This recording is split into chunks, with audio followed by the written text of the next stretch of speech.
The advice and opinions expressed by the host of Autism Live and her guests are meant solely as suggestion and should not be in any way construed as child-specific advice. The Center for Autism and Related Disorders advises working with a board-certified behavior analyst who has experience with autism before starting any intensive behavioral intervention. Any choices you make in determining your child's treatment are completely at your own discretion.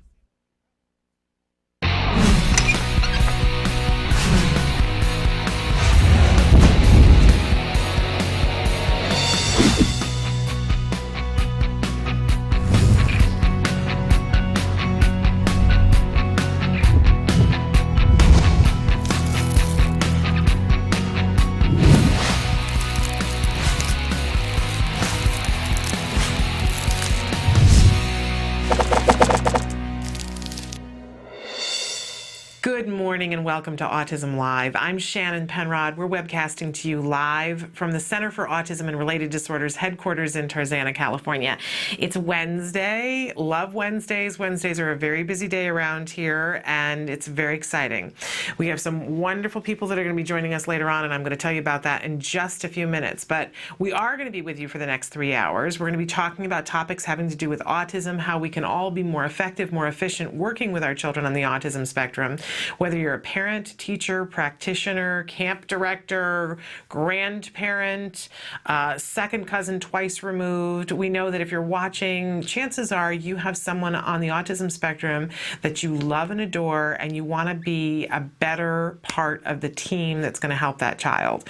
Well, I have nothing but great respect for that. I'm the mom of a boy who's about to be 9 years old. I can't even believe it. And he was diagnosed with autism when he was 2.5. And we learned very quickly that this does take a team. It absolutely takes a team. And somebody told me very early in, your team is only as strong as the weakest person on the team. Well, I heard that and I thought, well, I want to figure out who the weakest person is on the team and make them better. And I surely do not want it to be me. And I know my husband felt the same way. So we worked as hard as we could to find information, but it's hard to find good information, isn't it? And it's hard to connect. It's hard to have the time. There's so many things about this journey that are difficult. But when we connect with people and tell them what's going on with us and ask for the help that we need, we will find that there are answers that are out there, and that's exciting. And I don't have the answers. I just want to be 100% clear with you out the gate that I don't have the answers. I am not an expert in autism. I am not an expert in ABA, which we're going to talk a lot about during the show, applied behavior analysis. I'm not an expert in psychology or nutrition or any of those things, but I want to be your conduit to the experts. I want to be here to help you to ask the questions and get them to the right people. So if you do have a question, if you have a suggestion of a topic that you'd like to see covered because you want more information about it, if you're having an issue, I hope that you'll participate in this conversation. Write into me. I'm going to track it down for you. Sometimes it takes me a while because, I'm working it out and finding out who all those people are. And when we answer a question, what we do is find a person who's a great resource that we can go to again and again.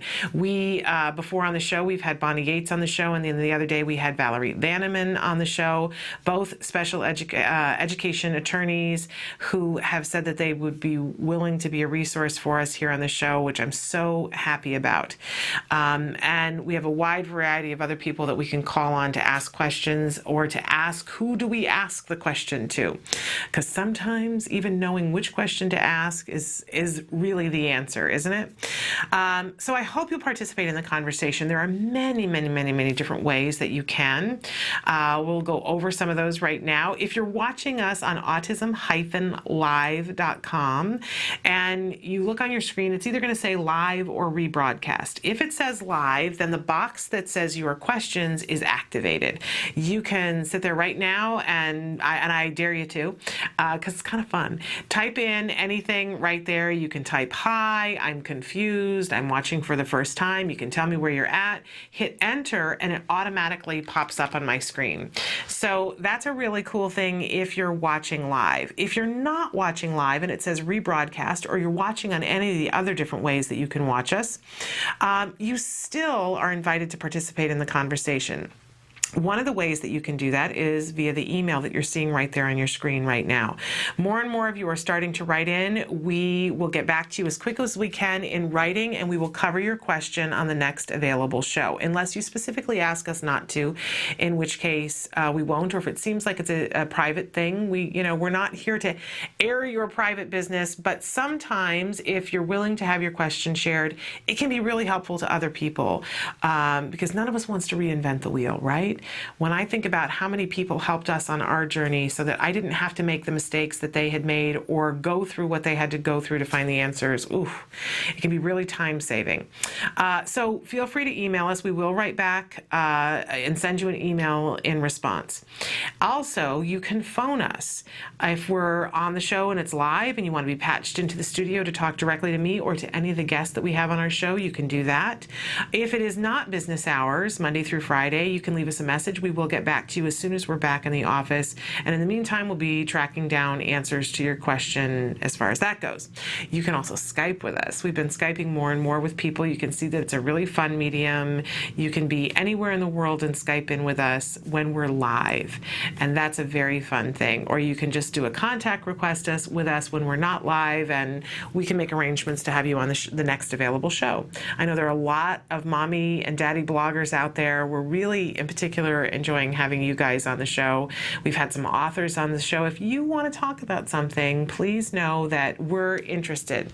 So you can be Skyping to us. You can also talk to us on Facebook. We currently have a contest on our Facebook right now that if you'll go there, you'll see that we had Maria Dismonde, speaking of authors, on the show the other day, and she's giving away a set of her 3 books. There they are.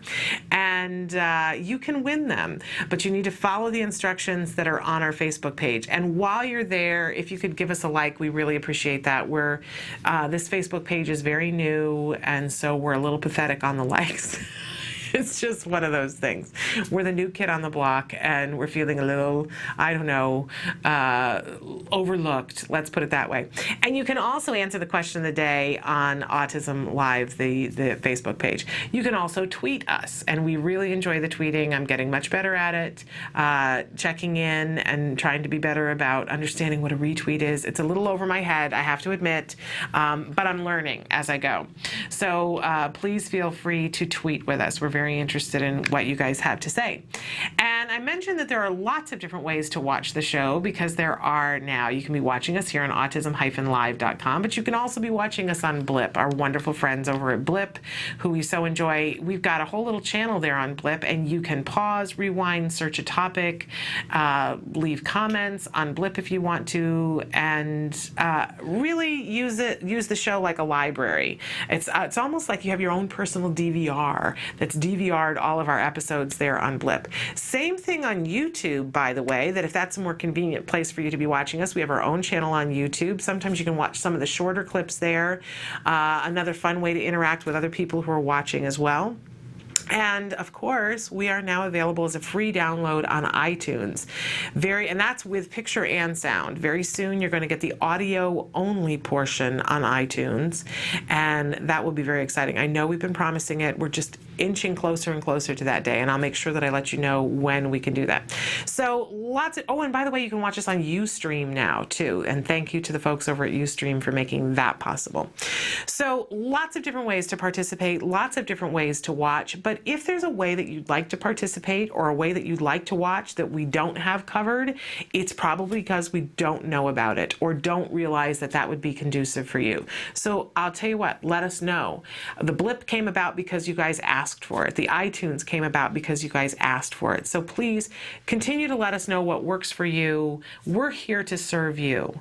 I know that seems weird because you probably on this journey come up against some walls and thought, oh, why isn't this information widely available to everyone? It's a really good question, and I think a question that we're trying to answer. So this is free to you. This information is free. Asking a question, getting a response, free to you. No strings attached, and we just want to be helpful and useful. So stick with us. We got lots of things to talk about.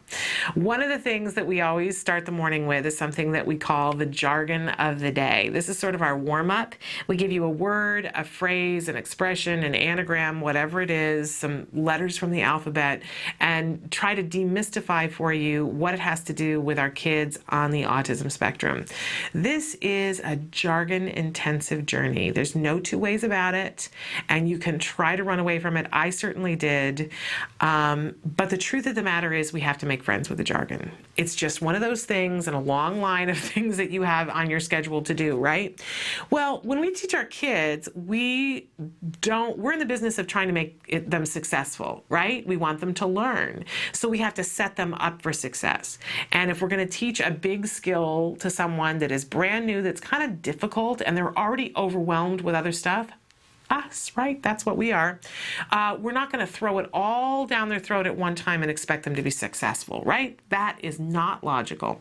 So what we do for our kids is we break things down into very tiny increments and give it to them in just one small bite size and give them lots of opportunities to get it, and then we reinforce them for it. So this is what we're trying to do with the jargon. Give it just in bite size, little morsels, give you plenty of opportunities to get them. So we'll use the words throughout the show and keep referencing them. And then we try to reinforce you and it's hard because here we are. But my personal reinforcement is that we give you an actual definition and then give you a working definition. And I like to make fun of the actual definition, because sometimes the actual definition is so filled with jargon that it becomes ridiculous, right? We've all been there where experts said something, we asked them what it meant, and they gave us an explanation that used more jargon words that we didn't know, right? And we wanted to go, excuse me, can somebody just explain this to me in terms that regular people use, that walk around and go to grocery stores and buy groceries? Would that be really difficult? Today's word is one of those words that I had never heard of before. It's manding. And I heard this word and I thought it had to do with somebody named Amanda. Really, honestly, no idea whatsoever. And you will hear BCBAs and therapists use this term as if everybody has been saying manding since they popped out of the womb. In fact, we'll show the A word a little later. And one of the early episodes of the A word, a therapist is working with the little boy in the documentary. And the dad asks a question, says, okay, so what are we trying to accomplish right here? And the therapist says, oh, well, we're just trying to get him to mand as much as we possibly can, and we're keeping track of it. And the dad says, I'm sorry, I didn't quite hear the word. And she says, oh, we're teaching manding. And he says, oh, what is the word that you're saying? And she says, manding, as if well, this is a word everybody uses. This is a word, like car. And he says, I'm sorry, can you spell it for me? And she says, oh, M-A-N-D, mand. And he says, yeah, I have no idea what that means. She says, oh, this is a big shock to her because it's a word that she uses so much in this field. And it's a very important word. It's one of the first words we need to make contact with and figure out what it means. But it's not a word that you should have been responsible for until your child had a diagnosis. So don't panic. We're not crazy. It's a strange word that never in our lives needed to come up, but now it's important. So let's take a look at what the actual definition is. The mand is a type of verbal behavior that is controlled by a motivating operation. Don't you love it already? Deprivation or an aversive state, and is followed by specific reinforcement. The mand specifies its own reinforcer. And ladies and gentlemen, there we have it. And so you ask somebody, what does manding mean? And they say this to you, and you go, well, now it's clear. It's 100% clear to me. All right, this is why we make fun of them, because these definitions are ridiculous. Okay, so although I will tell you, you get to a certain point, you stick around long enough on this journey, and the actual definitions start to make sense, and that's when you know you've crossed over to the dark side. Okay, so what does this really mean? Our working definition, manding is when someone is requesting, demanding, see that mand and demand, or asking for something. So when you have little kids who are acquiring language typically, you're still going to go through this thing that they call the terrible twos, right? Because it's the period of time when a child has needs and wants, things that they really are they see it, they want it, but they don't quite have manding under control. And we'll see that we get tantrums and things like that until the child knows how to mand and have that demand taken care of. So this, and now I'm talking totally neurotypically, children, that when we see that the manding goes up, that their tantruming will go down. But guess what? The same exact thing is true for our kids on the spectrum.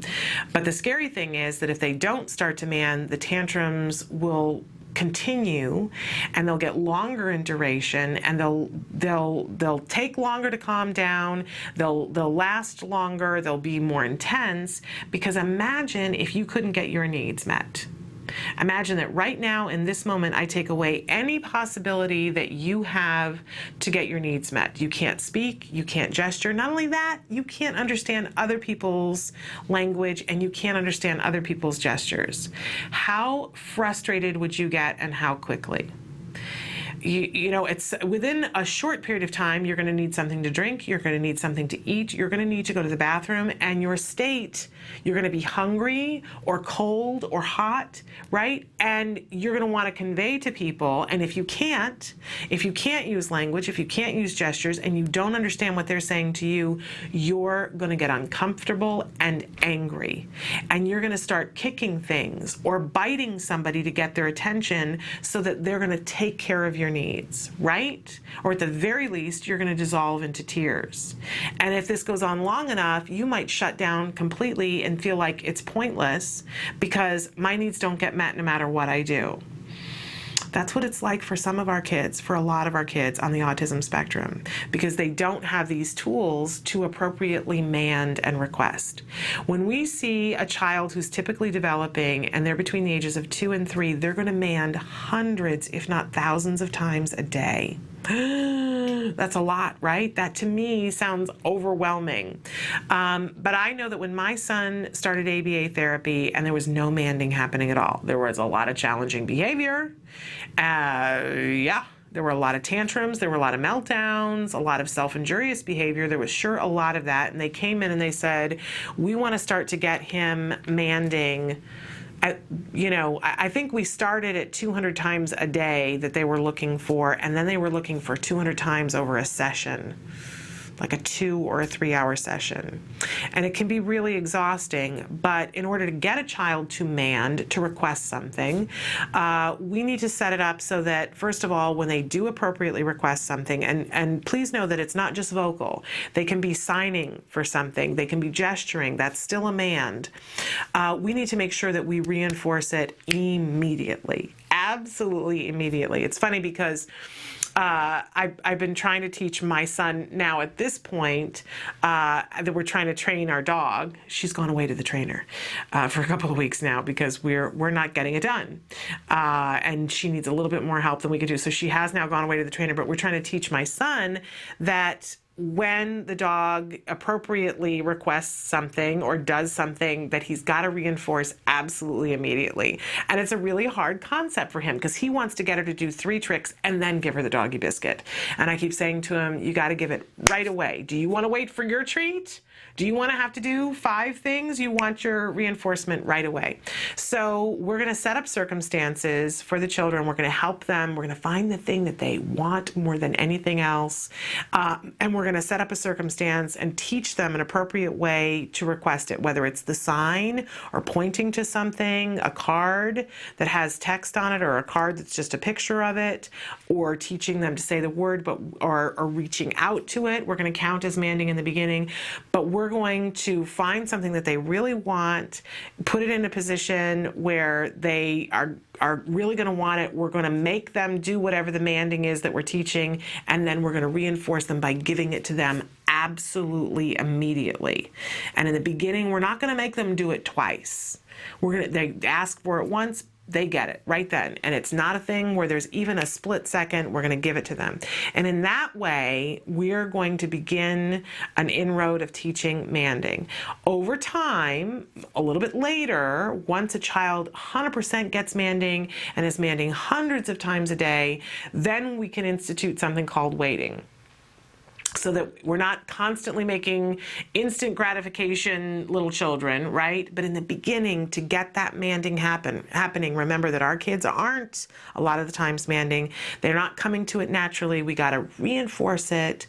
And so, if the child who has not been speaking and has not been gesturing and not been signing asks for the dog, boy, you give them the dog, as much as possible. If it's something that's going to injure them, obviously not. But in the beginning, manding is one of the most important early things that we're going to teach. Manding, eye contact, and compliance are beginning things. We've got to have that manding happening. And you know what's amazing? When we teach manding and manding starts to go up, you get that lovely magic X, the thing that I call on the charts. You'll see challenging behavior is going up, up, up, and then you teach manding. So manding goes up, up, up, and the challenging behavior goes like this, and you get this lovely X. Talk about fringe benefits. Whew! You can teach a child to request things and their challenging behavior goes down, double win. So manding, so important. And it really is exciting in those first early stages when you see that. That it's working, that you're teaching your child how to mand, and B, that it's having the side effect that their challenging behaviors go down. Everybody gets to take a little bit of a breath and go, okay, we're on a path. We're on a path and we're going to see progress and our life is going to be better. So manding, super duper important. It's requesting, demanding, or asking for something. And remember that there are lots of different ways to ask for something. We're not just talking about vocally. And if your child's not ready for vocal yet, that's okay. It doesn't mean anybody's giving up on a vocal response.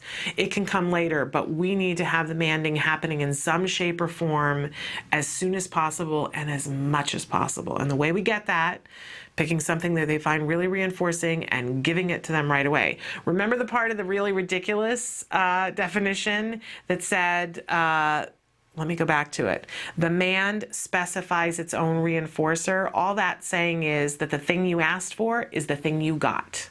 So if I ask for a cookie, my reinforcement is the cookie. If I ask for a hug or I ask for mommy, then mommy is my reinforcement. It specifies its own reinforcer. You're asking for something, you get it.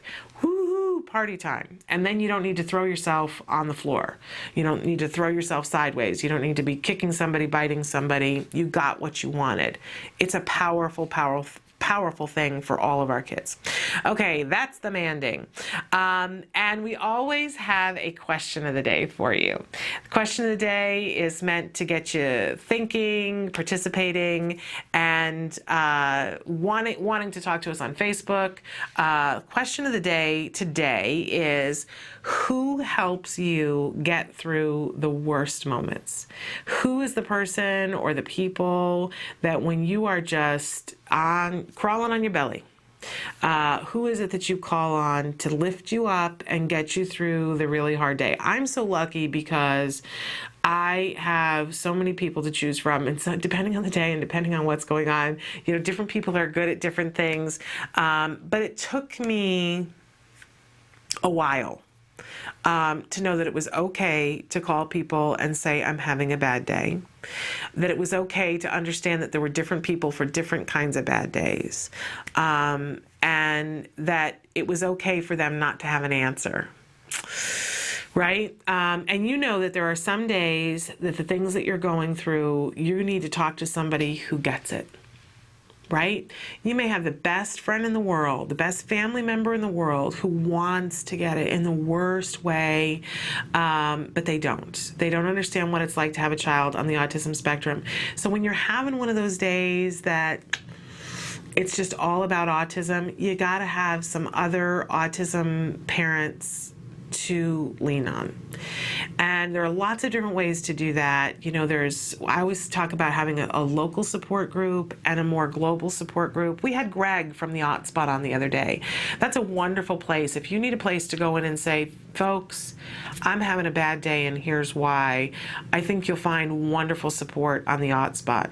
But there are lots of different places to do that, including on our Facebook page, because you can go there and you write whatever it is that you have to write, and there's always somebody who has been there and done that and understands and can say, you know what, that's really hard, and I'm really sorry that that's what you're going through, but you will get through this. And at the end of the day, isn't that sometimes just exactly what you need to hear? That this sucks. Sorry, that's not a nice thing to say, but this sucks. And there are parts of this that are just going to be that way, and you can get through it, and you will get through it, and you're going to be better for it. It's going to be okay.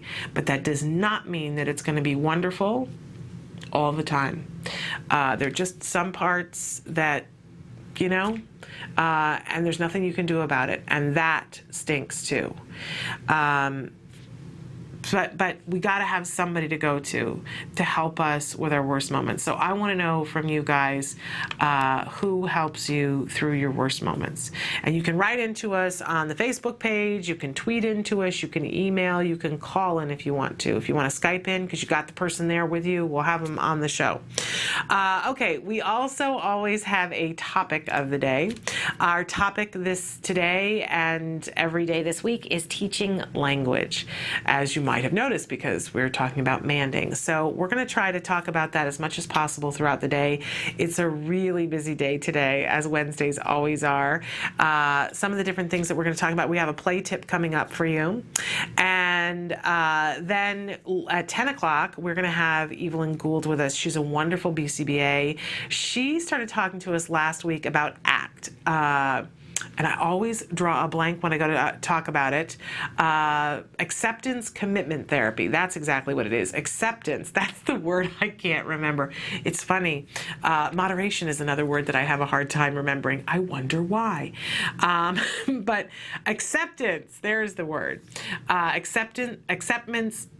I can't say it. This is bad. It's Freudian.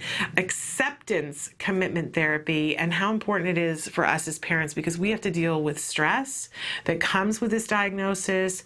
We have to deal with a change in expectations of what our day is going to be like, what our year is going to be like, what the next 5 years are going to be like, and what our whole life is going to be like. And that's a lot to process, right?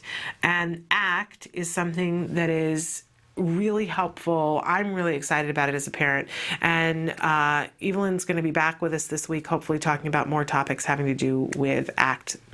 Then at 11 o'clock, we have Let's Talk Autism with Shannon and Nancy. My co-host, Nancy Allspaw-Jackson, is going to be joining us. And she's bringing with her a very special guest today. We're really excited. Joey Travolta from Inclusion Films is going to be with us. This is an amazing thing that he does.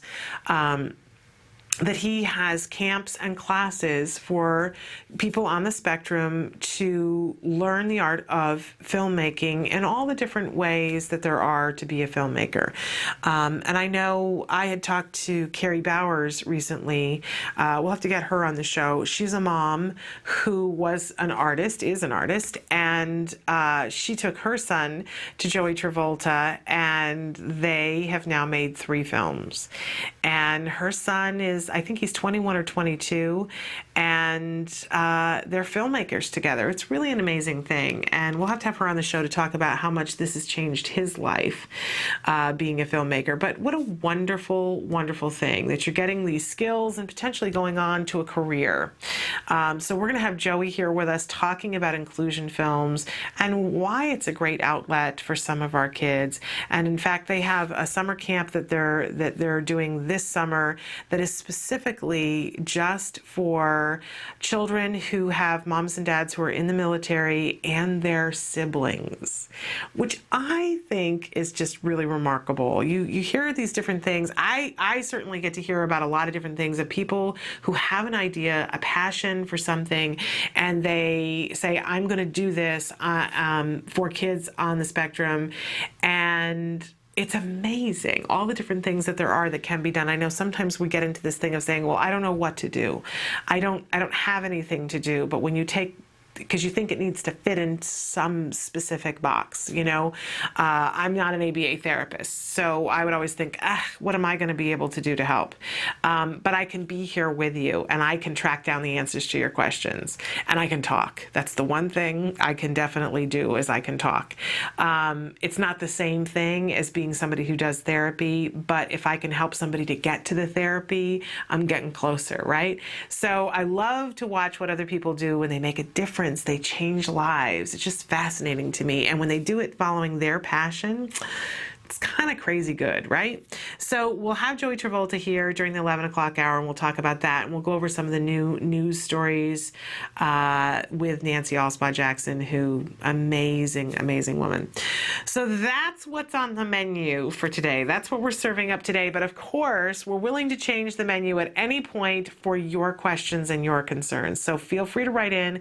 We're going to take a break. We're going to come back with a play tip. So stick with us.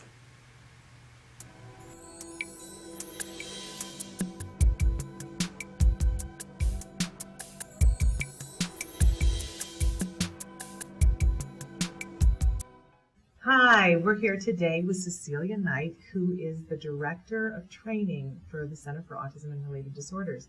And today I'm thrilled to have her here because we're going to talk about manding.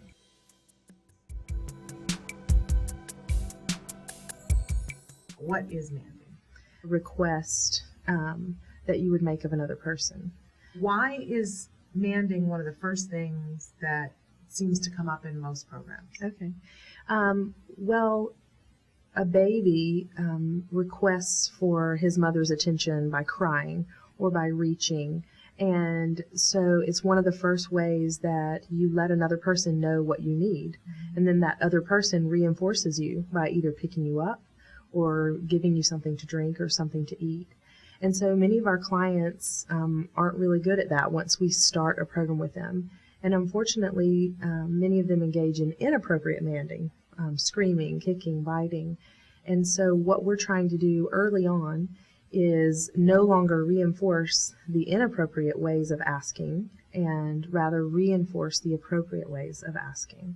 And as we teach them an appropriate way to ask for, Mom, play with me, can I have juice, or even more simply, help, then we see those inappropriate mands decreasing and the appropriate mands increasing, because the child's wants and their desires aren't really changing, but we're teaching them the right way to get their needs met.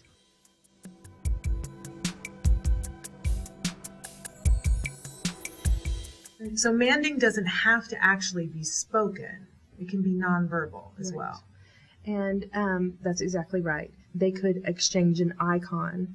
And if I bring you an icon with a cup on it and hand it to you, and you bring me a juice cup, then we've made an exchange. And so there is what Skinner would call verbal behavior. You have reinforced my request for a cup or for juice. So when we say verbal behavior, we're not talking about vocal behavior necessarily. That's right. It's just that it's a conversation of some sort.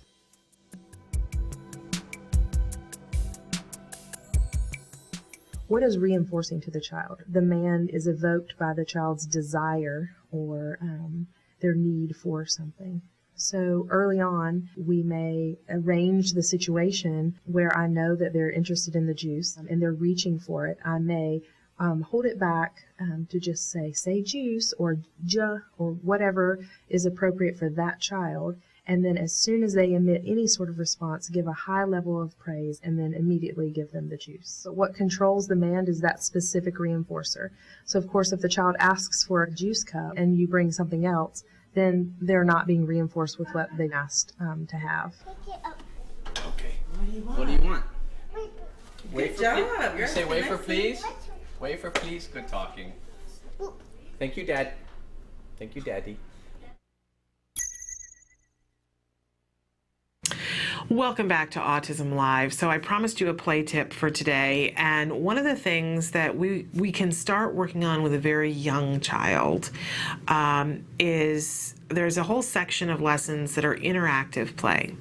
And of course we can do this with any age of a child, right? But we can start really young with a child, very little itty bitty babies. We play things like patty cake and peekaboo, right? Which they seem like these innocuous little games that don't serve a purpose, but in fact, they really do serve a purpose. We're working on things like eye contact, and more importantly, this whole idea of social interaction, that my face does something and that you have a reaction to it. And, it's interesting that when we do these behaviors ourselves, we play peekaboo with a baby, think about why you do it, and people who will sit and play peekaboo with a baby for an hour, right?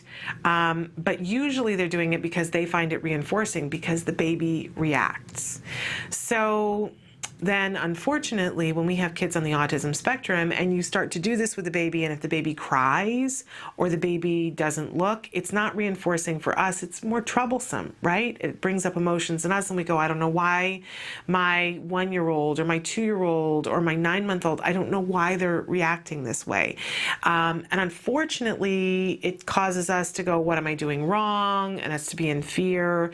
And consequently, a lot of us stop doing it because it seems aversive to the baby. It's not pleasurable to us, brings up all these horrible feelings for us that are difficult to deal with, that we don't have an answer to.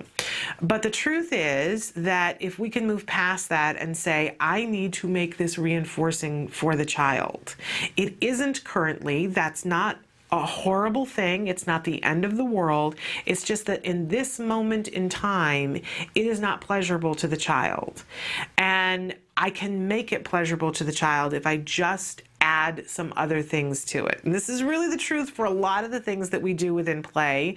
Play is really important, but a lot of times it gets the short end of the stick with our kids with autism, because if they don't find it reinforcing, we don't want to push it, right? But it's really important that we make these things actually reinforcing. So how do we do that? We pair it with other things. And I've shared before that for my son, reading books, he didn't want to sit. He was a very busy child, wanted to run, go everywhere, right? We couldn't get him to sit still long enough to read a book. And I despaired. I thought it's really important to me that my child be able to enjoy a book. And I don't know how we came upon it, but what we discovered, and this is certainly not going to be the thing that's going to work for every child, but we would put an apple in his hand. And he would sit there with the apple, and it had to be a cold apple, but a cold apple, he would sit and hold the apple, and sometimes he would suck on it and try to bite it. We couldn't even really get a bite out of it at that point. He was so little. But holding the apple helped him to sit still. And then he would want to read. And we needed to then, so we got a way for him to sit still. It was reinforcing enough because we wouldn't have him hold an apple except when we were reading a book. So that was reinforcing enough to start. But now we needed to make the book reinforcing. And something that does work for a lot of our kids is once we can get them to sit still, and that becomes a conundrum, but I'm telling you, look at all the different things that help your child to sit still. It may be that you're allowing them to eat something, and you've got to start somewhere, right? Make it reinforcing for them to sit still to read the book, but then start to make the book reinforcing.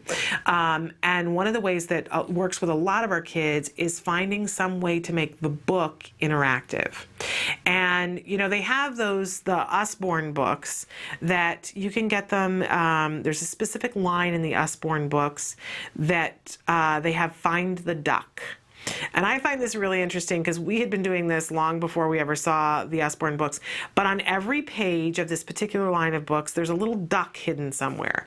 So, you read the page and then you ask the child, where's the duck? And the child looks, and it's a cute little rubber ducky, and they look everywhere to find the duck. And when they do find the duck, you go, yay, you found the duck, and then you go on to the next page.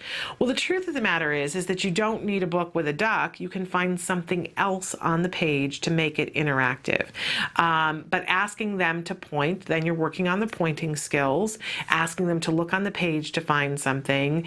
One of the books that we read early on was Going on a Bear Hunt.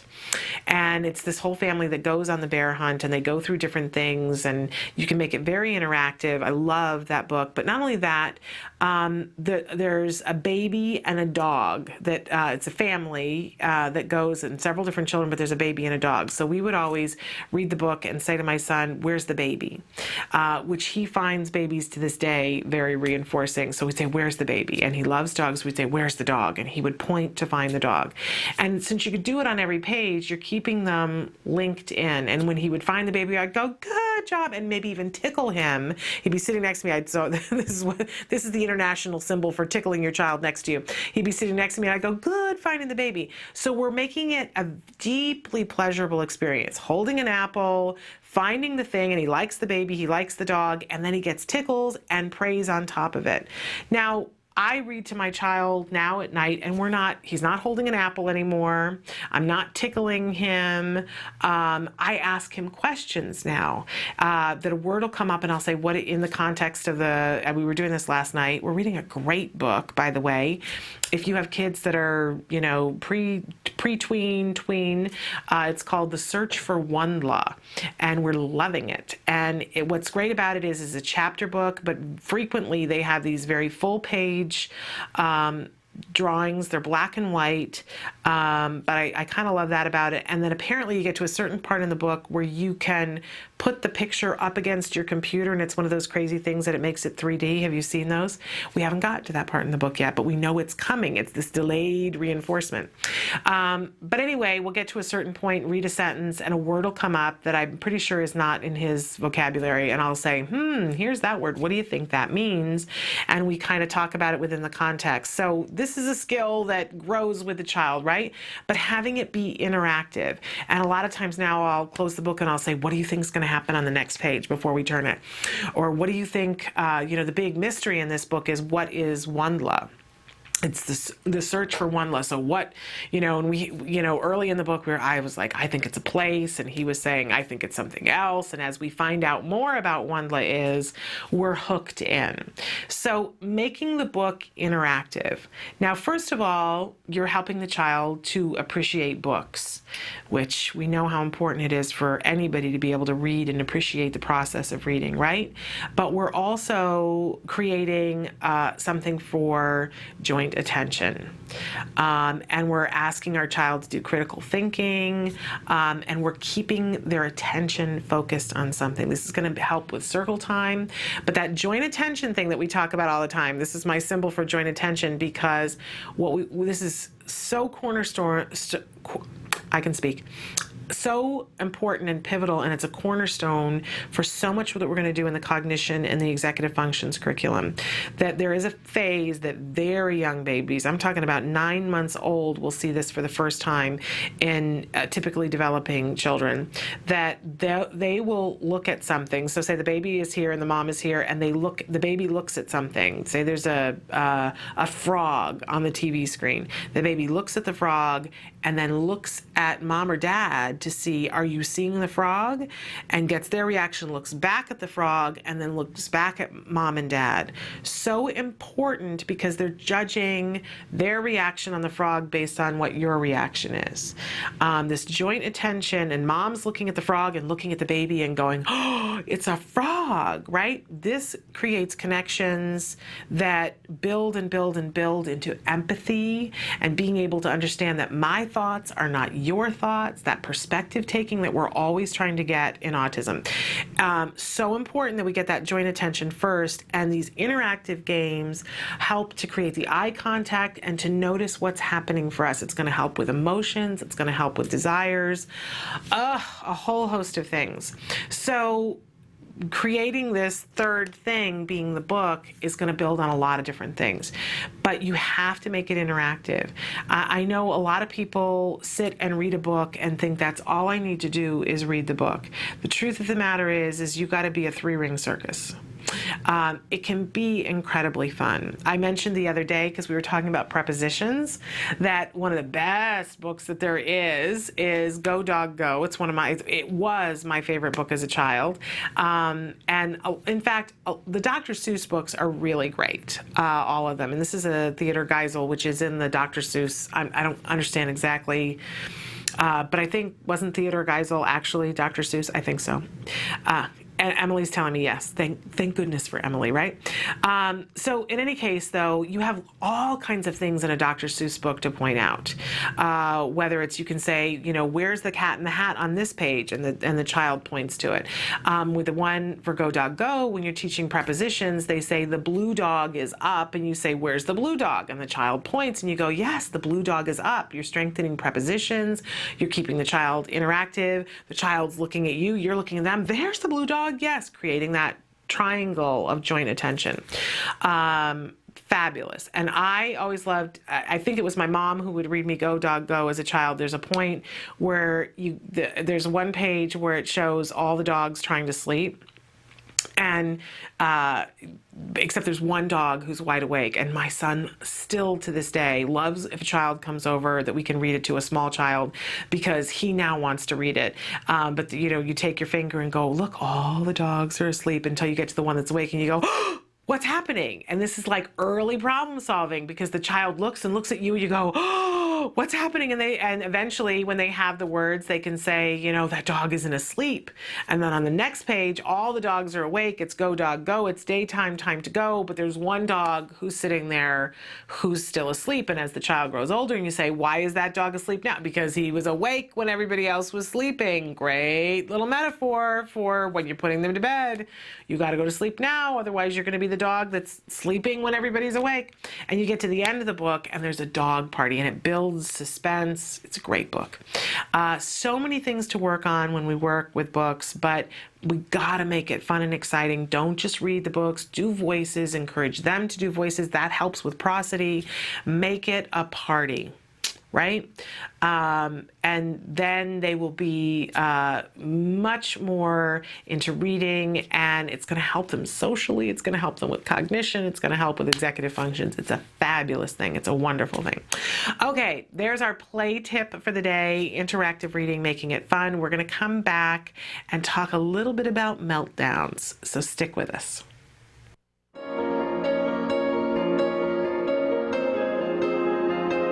ACT Today, or Autism Care and Treatment Today, was founded in 2004 by several passionate parents who believe that access to early, effective treatment is vital for individuals with autism. Together with Dr. Doreen Graham-Pichet, the world's leading provider of therapy for autism, this group created ACT Today to do just as the name implies, take action immediately to treat autism spectrum disorders.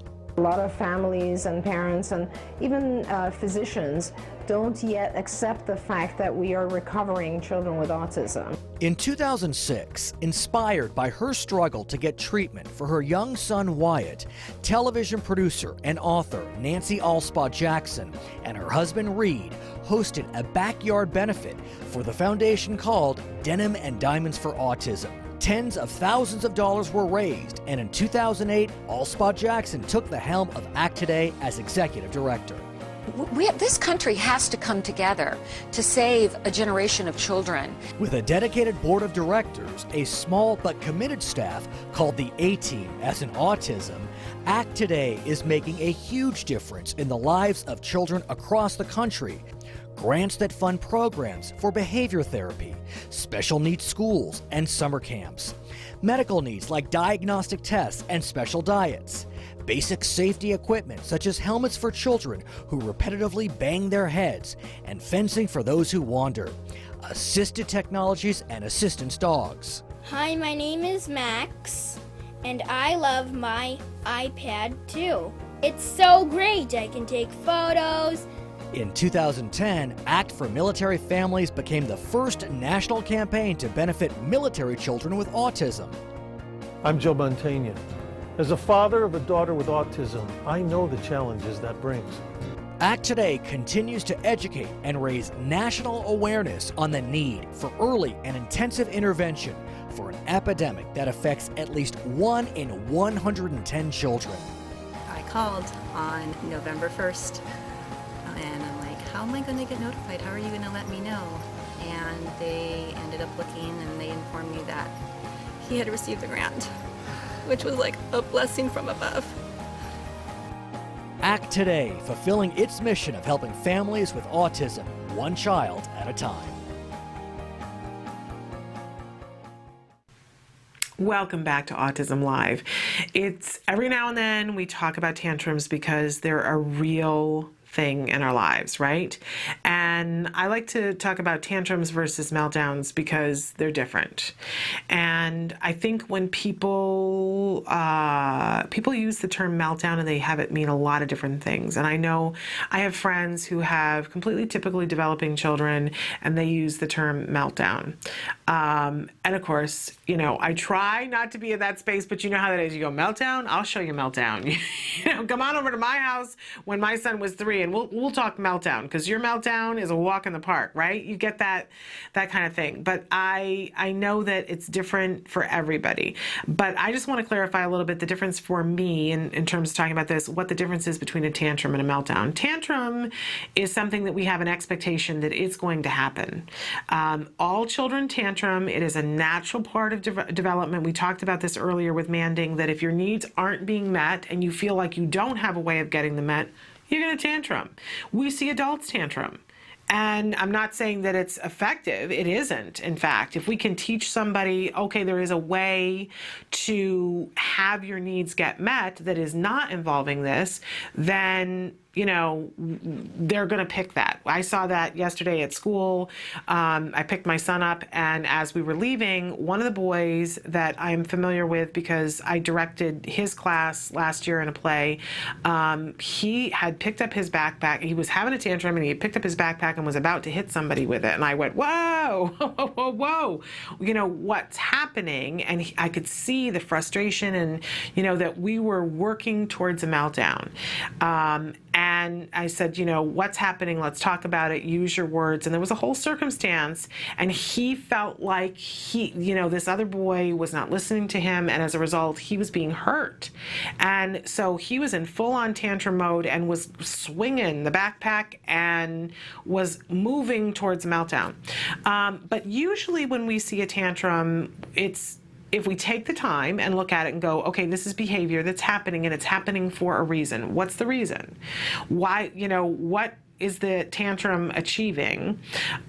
You can usually figure it out, right? Sometimes it takes professional help, a BCBA, to figure it out, but there's a reason, and if you were to take care of the thing, the tantrum kind of melts away, right? The child, we'll see with Jack Riley in a few minutes that he wants what he wants, and he's getting upset, and he's about to tantrum, but then they say, you know, ask for it, use your words, he does, and they give it to him, and now he's calm again. Right? But a meltdown is where when we have crossed over into the area where the feelings and the emotions are bigger even than the desire was. So even if you were to give the child the thing that started the tantrum that led to the meltdown, you were to give it to them, they still would not have the ability to calm themselves down. That's what I'm talking about when I'm talking meltdown. So, you know, I think it's really important, and everything that I have learned on this journey, and when the experts come in, they say, you know, really important that you look at how did the tantrum start, how did the meltdown start, right? Because usually the meltdown starts with a tantrum. And we can look still at the 3-term contingent and go, the ABCs of the behavior, and go, what happened before? That's the antecedent. What's the actual tantrum? When did it morph into the meltdown? You know, all those things. And what's the consequence, right? We can look at all of those things, and it's really effective to stop and consider and go with the tantrum, okay, what was the antecedent? Of course, if there's a consequence that's maintaining it, we want to make sure that we don't give that anymore. Because, for instance, if the consequence was that they got attention and we see that the function of the behavior, the whole reason why they had the tantrum was attention, then we want to cut that off. We don't want to give attention to that tantrum anymore. That does not mean ignoring the child ever. It means ignoring that particular behavior. So you're in the room time with the child, and you might even be talking to the child, but when they're screaming and throwing themselves on the floor, you're occupying yourself with something else, inspecting the pen. You still can see the child, you still can hear them, but you're not there going, no, don't do that, stop that, right? So it's a hard distinction, but you'll know it when you've got it, right? Okay, so there's all of that, and we can change the consequence, and we can change our antecedents to see if we can get rid of the tantrum. But when there's a meltdown, there's usually something else on board. There's something else on top of everything that's making it worse. And I think it's really important to look at what the environmental clues are. So we've got our 3-term contingent. We're going, okay, antecedent, behavior, consequence, but now we're into meltdown land. So we want to look at the EOs. The EOs are the establishing operations, or as I like to refer to them, the other stuff that's on board. What else is there? Is this a child who is overtired? Because you know, when I'm overtired, when you're overtired, something happens that any other day of the week we would be fine, but this day of the week it happens and I am a mess and I can't recover and I can't bounce back from it. And it's this, right? Because I'm too tired. I can't cope. Same thing for our kids, but by the way, on steroids, if they're too tired, what they can't cope with is, anything, right?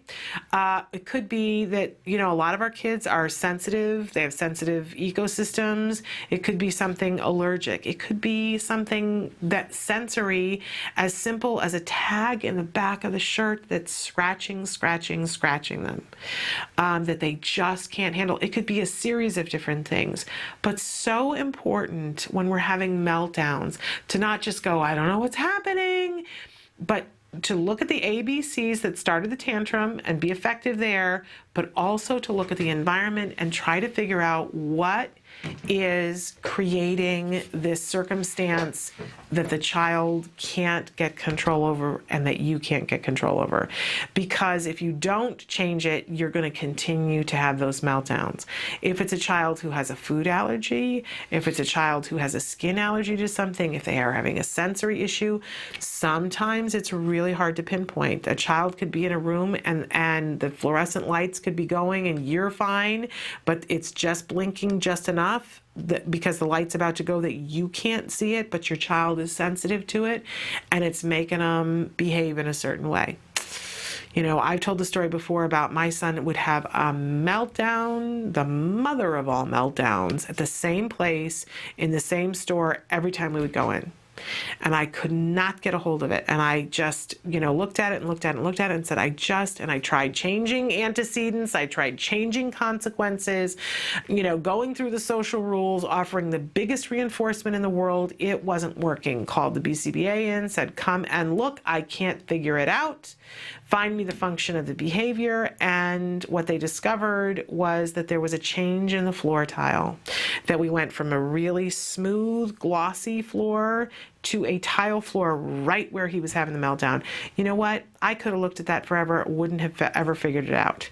But what they then were able to do, and what I hadn't noticed, that he was having trouble with tile floors wherever we went. There was even a place in Disneyland when you went out to the parking garage and you got to the tile floor, and my child would dissolve, and I couldn't figure it out. I thought it was just, it's because we've got to the quiet of the parking lot in Disneyland, so sensory overload that now he's going to lose it, right? It was because he was on the tile.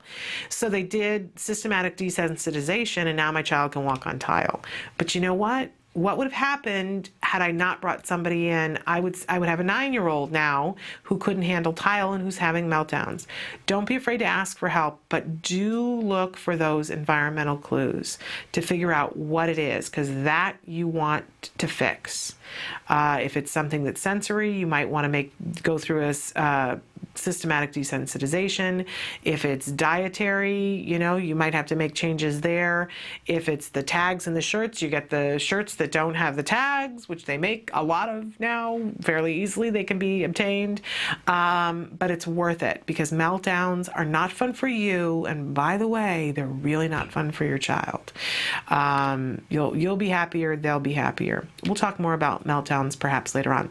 We have to take a break and watch the A word now. This is this wonderful documentary being made here at the Center for Autism and Related Disorders about the little boy, Jack Riley. He was diagnosed at 2 years old. He's about to be 3. In fact, I think he's having a birthday right around the time of this episode. His mom is very pregnant at this point with his new baby sister who's on her way. And he is learning about independent play. He's learning about gaining attention. He's learning about waiting. He's making incredible eye contact and starting to speak in sentences. So take a look at what's happening with Jack Riley. And when we come back, we're going to be joined by Evelyn Gould. So that'll be really exciting. Stick with us.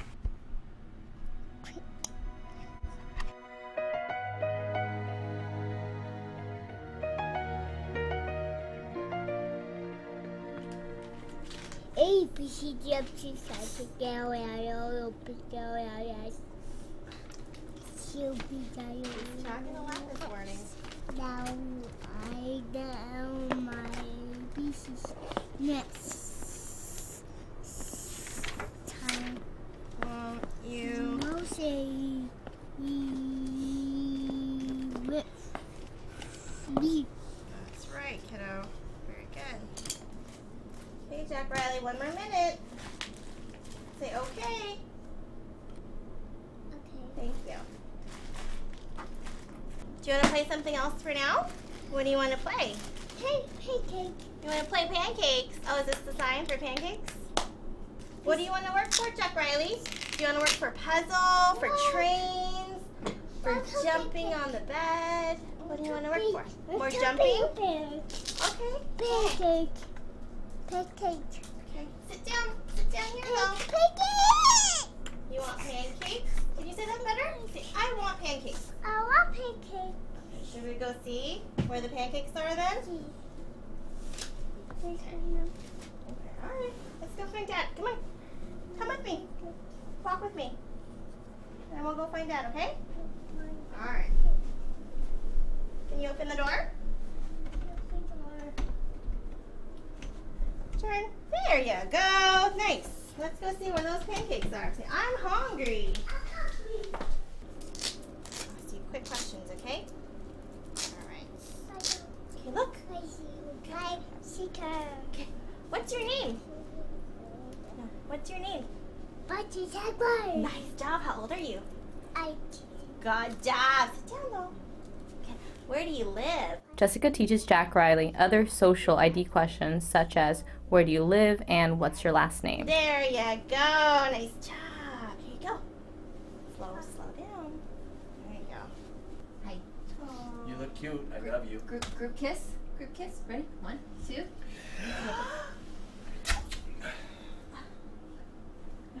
Oh, nice hands. Nice hands. Nice hands. Nice hands. That's Nice hands. Nice hands get you more attention than bad hands. Big brother. Who's big brother? Who's a big brother? Who's the big brother? Yes. Where's the little sister?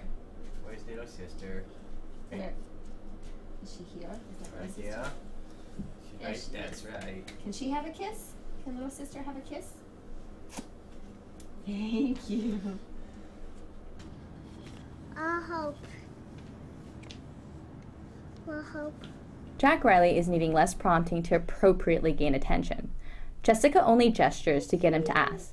They introduced the skill about 7 weeks ago, and it's becoming less contrived and is occurring naturally in situations.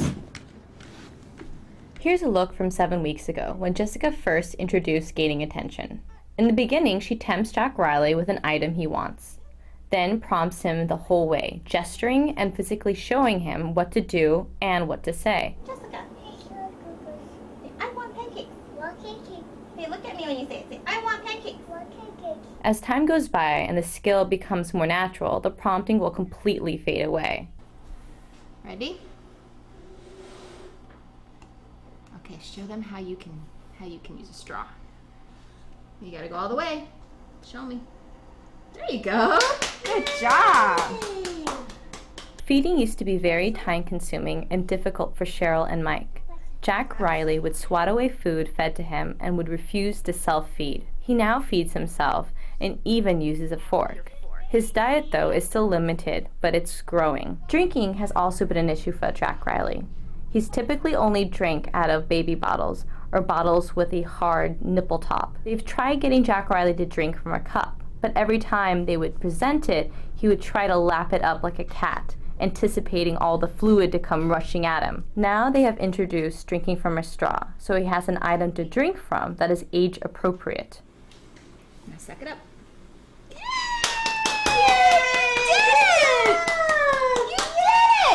You want to do that again?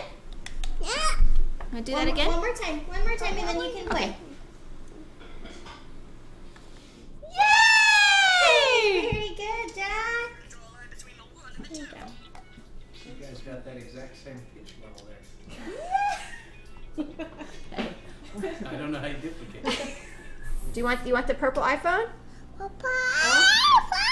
Okay. Okay. What's the matter? You can have applesauce. Hey. You can have it. You can have it. Come here. Can you show me? Bite for mommy. Your turn.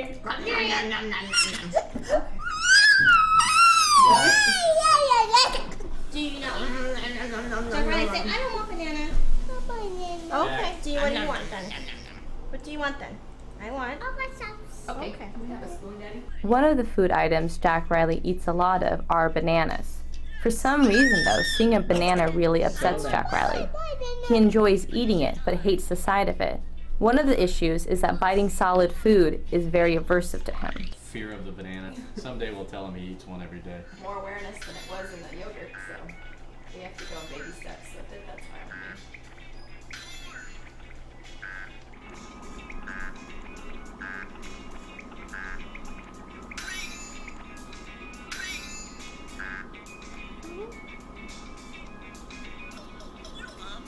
History. I might drink the whole thing.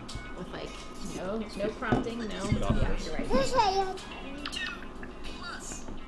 Okay, kiddos. See ya. Have a good weekend. Say thanks, Miss Jessica. You say bye. Can you say bye, Jessica? Look at her. Where is Jessica? There she is. Thank you. Oh, thanks. Just in case you were wondering. You're Jessica. You are. Bye, guys. Bye. Have a great weekend, See ya. Jessica. Welcome back. That was the A word, and I promised you that we were going to have Evelyn Gould. We are going to have her, I think, while we're locating her. But in any case, wanted to talk briefly about the A word. This is, you have the opportunity to watch this from its beginning, and we are not up to date on our episodes here on the show because we like to take one episode, show it every day for a week. So we're never going to catch up to where it actually is at this rate, but that's okay because you have the opportunity to watch it on its own YouTube channel.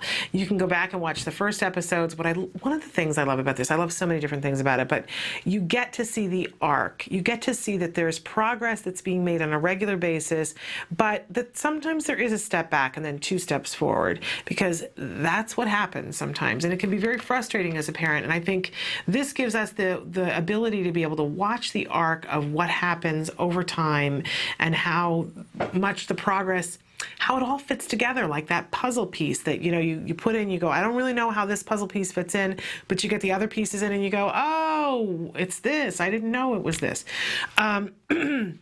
So really amazing. Please watch the A word on the YouTube channel. I also wanted to take a second to talk about some of the responses that you guys have written in already about the question of the day. Our question of the day today was, who helps you get through your worst moments? And many of you wrote in and said God, but also many of you wrote in and said no one, which is devastating to me. I hope lean into the rest of us. Lean into us because you are not alone on this. You really are not.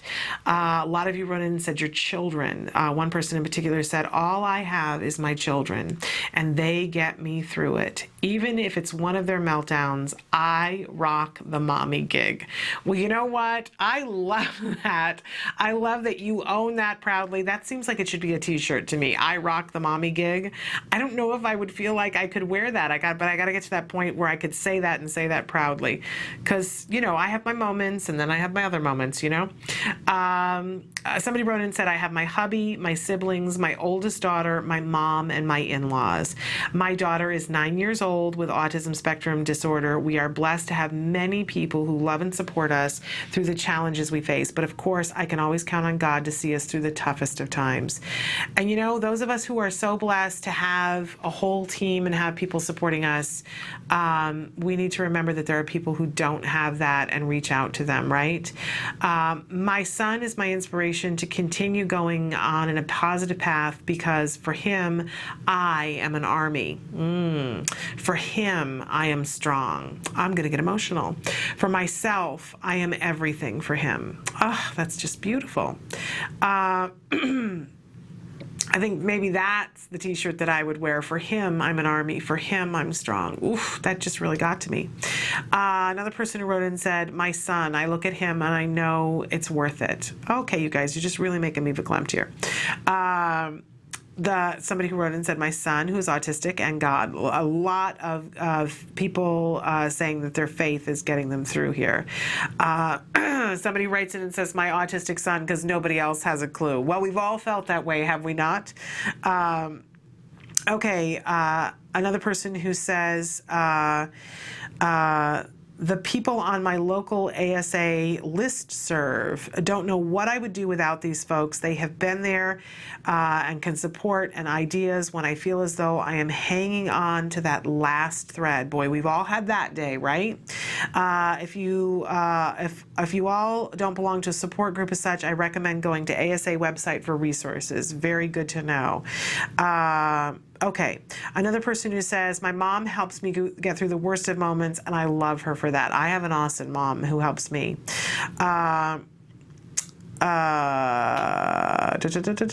Somebody who writes in, oh my gosh. Okay, somebody who writes in and says, Mom, and although she's thousands of miles away, my mom, she always has time to listen to me on the phone. How wonderful. Okay, I want to go to one of the other sites. To see what we have going on there. Okay. My son, myself, I just take a break and cry if I need to. Oh, it's so important. Then I put on my big girl undies again and go out and get a hug and kiss from my kids. I have a friend who calls it, I put on my big girl pants. Sometimes you just got to put on my big girl pants and, get through things. A few close friends. The best pick me up are my kids' therapists from CARD. That's really interesting. They're like family every day, and they put some sunshine in my kids' life. They truly care for our family. What a wonderful thing. Somebody else who says, my parents and my best friend. Self and Facebook, we take it where we can get it, right? I will say this. There were a lot of people who wrote in and had a lot of wonderful things to say about their faith. There were some people who wrote in and said that was not their thing. I just want to remind everybody that, it's so important that we not judge each other. It's so hard, right? It's so hard. But my goodness, we have so many people judging us. We don't need to judge each other. If you have something that's helping you, then that's a wonderful thing. And if you see somebody that has something that, you don't particularly believe in or agree with, that's wonderful. But as much as possible, we want to try not to judge each other, right? It's hard on some days. In any case, let's take a little bit of a break. We're going to come back. We're either going to have Evelyn Gould or we're going to continue talking about tantrums, one way or the other. But she might be in a meeting. We'll see if she's joining us, and we'll be back. Stick with us.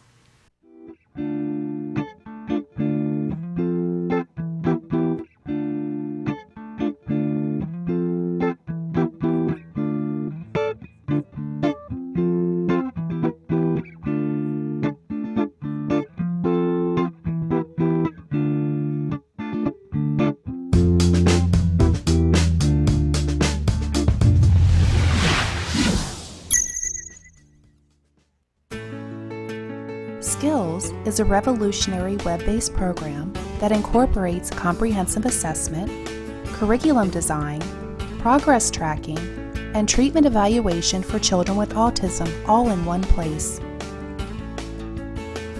Developed by the Center for Autism and Related Disorders. Our approach is based on over 40 years of research on the principles of learning and their application to improving the lives of children with autism. How does Skills work?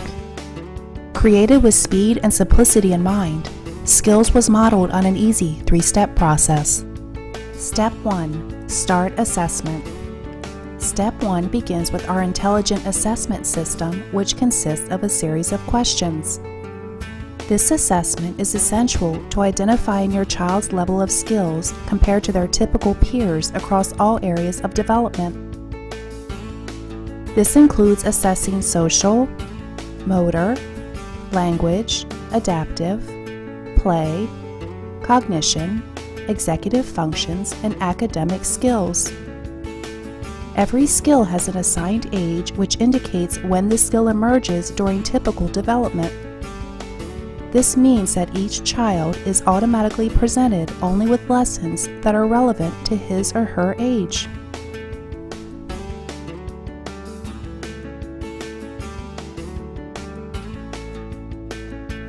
Step 2. Choosing activities. It's now easier than ever to build an individualized treatment plan.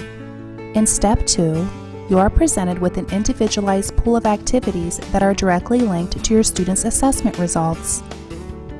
Each activity represents a specific skill that has been indicated by the assessment as needing to be taught. Activities are categorized by curriculum and then by lesson. There are 3 main types of skills: building blocks, fundamental, and expansion skills. Fundamental skills are necessary for successful everyday functioning. Building blocks are prerequisites to a fundamental skill. Expansion skills are non-essential skills, but may provide further enrichment in certain areas. After reviewing the activities available to you, you can quickly add your chosen activities to the treatment plan by simply checking the box and clicking the button. Step 3. Start treatment. Once you have selected and added the activities you want, you are ready to begin teaching. Skills provide you with all the tools necessary to design and manage an effective curriculum plan, such as printable activity guides that are customizable by the teacher, supplemental teaching aids including printable data sheets, teaching guides, visual aids, worksheets, and tracking forms, detailed IEP goals and benchmarks for each activity, brief and visually appealing video tutorials, a variety of treatment progress and clinical timeline charts, and lots more. And since Skills is completely web-based, everything you need is available 24 hours a day, 7 days a week, in one easy-to-access location. Skills users even benefit from unlimited access to a support community, where they can ask questions and share ideas with a skills expert. Skills is always with you.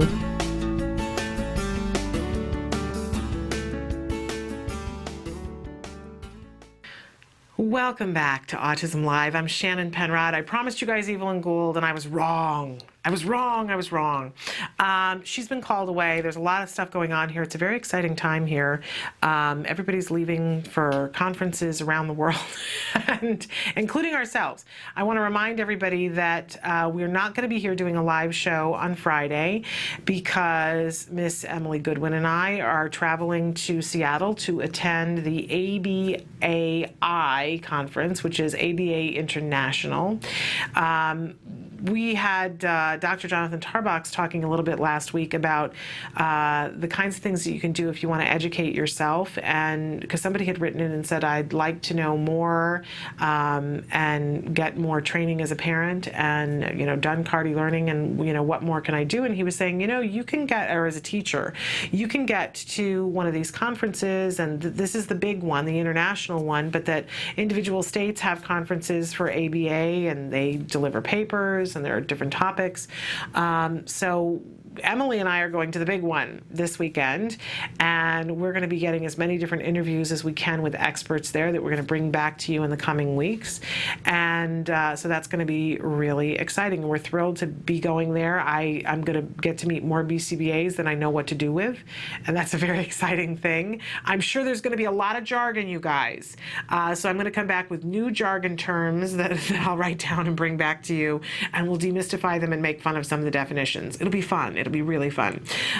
So that's happening on Friday. So we will not be in the studio on Friday. And of course, Monday here in the United States is a holiday, Memorial Day. So we won't be here then. We will be here on Tuesday, but that is the only day we will be here next week. We're starting the week-long celebration of my son's birthday. And since I'm away this weekend, you know, as a mom, it's really important for me to make up that time with him. So I've got some special, we've got family visiting and things to do with my boy as he turns to 9.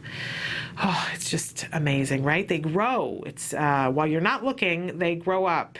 He said to me last night, "Mom, is it great that I'm becoming an adult?" And I said, "Honey, it's fabulous. I miss you as a baby, but it's so fabulous that you're becoming an adult." And that's the way he phrased it last night.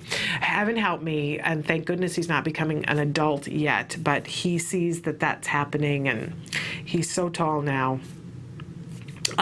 But he's interested in different things. He's changing before my eyes. It's a wonderful, glorious thing. In any case, so that's kind of the week and how we have things shaping up around here. But so people here are packing and getting ready to leave or leaving to go to the conference, and so there's a bit of hubbub in the building. In any case, no fear. I told you that if we weren't having Evelyn, we would continue to talk about tantrums. And that's really what I want to do. We talked a little bit about meltdowns before, but let's take a minute to talk about tantrums in all of their glory, shall we? And there's our lovely tantruming cat. But again, when we think of tantrums, one of the most important things that we need to do is remember that this is behavior. I think that it's so easy to get into recriminations either towards ourselves and saying we must have done something wrong or this child wouldn't be tantruming, or to look at the child and say, why are you doing this, right? If we can let go of all of that and say to ourselves, this is a natural and normal part of development that our children are going to engage in. It doesn't matter, who we are, who they are, whether they have a diagnosis or not. Tantruming is something that's normal. It occurs because somebody is frustrated and doesn't know how else to get their needs met. Let's go back, let's dial back through time, and the baby shows up and you hold the baby, right? You hold the baby, we call it in my family sitting under the baby, and you look at the baby and everything is lovely until it's not, and then the baby starts to cry. And we usually know when a baby starts to cry, and we learn this as young parents, that it's not just a guessing game, and you don't just let the baby cry. That if the baby cries, there's usually a reason, right? What are the usual suspects? That the baby is wet, that they need to have their diaper changed, that the baby is hungry, that the baby is gassy, or the baby is tired. Or I guess that the baby doesn't feel well, right? But you start to go through the different, you kind of check things and you go, okay, baby crying. What time is it? Is it time to feed the baby? No, it's not time to feed the baby. Let's check the diaper. Oh, the diaper's dry. So it's not that the baby is wet and the baby just got fed. It probably isn't that. So maybe the baby is gassy. Let's, pat the baby and see if the baby burps. The baby throws up, and now the baby is happy. You've burped the baby. They erped everywhere, and you go back to things as usual, but you don't sit there and go, why is this happening again, right? Sometimes if the baby continues to cry and you've done all the different things, that's when you start to get emotional and go, something isn't right, and the fear and the worry come up, right? But you have a sort of starting point of, okay, check the diaper, maybe it hasn't been that long since they ate, but they might still be hungry, right? So if you try everything else and nothing's working, you get the bottle and you stick it in their mouths, right? And then if that's not working, you're feeling the baby to see if they're hot, if they've got a temperature, if you need to call the doctor, so on and so forth.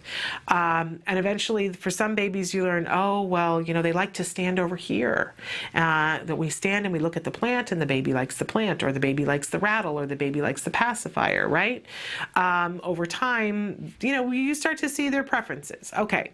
My point is, though, that not only are we staying calm through most of that at a certain point, right? Maybe not the first day you come home from the hospital, but at a certain point you go, okay, this is what happens. Babies cry. And that's how they get their needs met. So here I am, I'm new to the planet, and I go, wah, and you give me something to drink. Or I go, wah, and you change my diaper. And now I progress a little bit, and now I'm a year old. Well, as far as I'm concerned, this is still how the world works. If I go, wah, you give me something. So it isn't until sometime between 1 and 2 that a child begins to, and we've tried to reinforce talking and saying to a child, say cookie. We all went through that, right? Even with our children, even when they weren't responding. We're trying to make the shift into speaking rather than crying. But you know what? The children didn't come pre-programmed going, by the way, you're going to do something for about a year and a half, and then we're going to change the rules on you, go with the flow, right? They're used to crying and getting what they want. We set it up that way. They came that way. So it's us changing the rules. So when we have kids that are tantruming, it's no great surprise, right? Because a certain amount of crying has been reinforcing for a while. And we're not just talking for 6 weeks. It's been reinforcing for over a year. So we're going to change things up and ask for them to communicate. It's going to take a while. We're going to be patient. And by the way, that's for any child, neurotypical or otherwise. For our children who aren't necessarily developing neurotypically, it may take longer. We had Dr. Jonathan Tarbox in here saying the thing with autism is we can teach these things to our kids, but we just have to be that much more patient, that much more diligent, and give them more opportunities than we would have had they not had whatever happen. So same thing with tantrums. What we need to get on board right away is functional communication skills, and that is going to take time. In the meantime, there are going to be tantrums. So we do want to think of it in terms of the 3-term contingent of, what happens before the tantrum, what happens during the tantrum, what does the actual behavior look like, and what is the consequence for it? Because we want to make sure that we are not mistakenly rewarding a tantrum. And we do a lot. In fact, I want to talk about that very specifically, but let's take a break. And when we come back, we'll talk about what happens when we, by accident, what are the different circumstances in which we accidentally reinforce tantrums. Stick with us.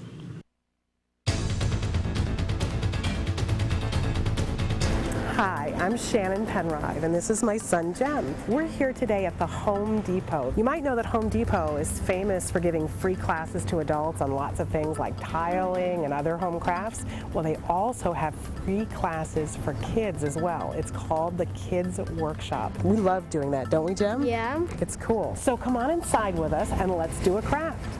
Yay.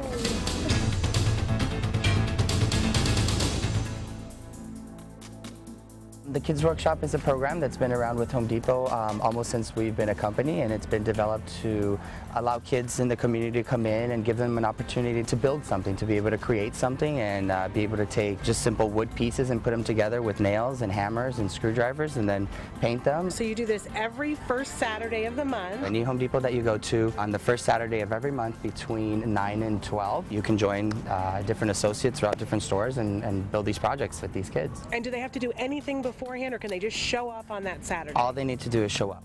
We have all the tools, all the materials that the kids will need. We have aprons that we give to the kids that they can take home and maintain their pins. They get pins on a regular basis for completing projects. With that, they can keep track of how many projects they've done. And it's all free. It's all absolutely free, all Which is provided. wonderful. And Wilson, I have to say, you guys devised this for all kids to be able to do this. Correct. What I particularly love about it as an autism mom, it gives my child a place to come and learn a new skill, to socialize with kids of all kinds. Absolutely. And that's what we're here for. Home Depot is definitely loves to be involved with the community and bring the community in to work with us. That's what we love to do.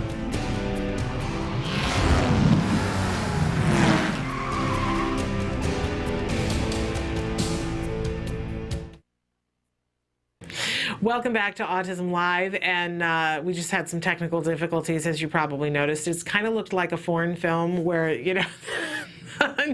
I love there's an improv thing, and Billy Crystal's particularly good at it, where one person stands there and moves their mouth and somebody does the subtitles underneath and tries to trip them up, and that's what that looked like. I don't know why the audio wasn't sunk with it, but I'm excited that we finally have this to show. And did I have some crazy hair that day, or did I have some crazy hair? Yes, I have crazy hair to begin with, but yes, I come from a radio background. So the fact that you can see me, it's a really funny thing. But in any case, the heart of the message, we went to a Home Depot one afternoon to show you some of the crafts that they do for their kids' workshop, which I'm a huge fan of. Every month, at the very first Saturday of the month, they have these workshops on Saturday mornings at your local Home Depot, and guess what? They're free. My favorite thing. And what a wonderful opportunity. I know that there are many of you out there who say, I don't have money to do all the things under the sun, and I need some more opportunities for my child to socialize, and I need some more things for my child to go and learn hand skills, and I need some more opportunities for my child to have community outings. Well, guess what? This is something you can count on every single first Saturday of the month. It is not for children with autism. It is for children in the community, totally free. You don't have to sign up or register ahead of time.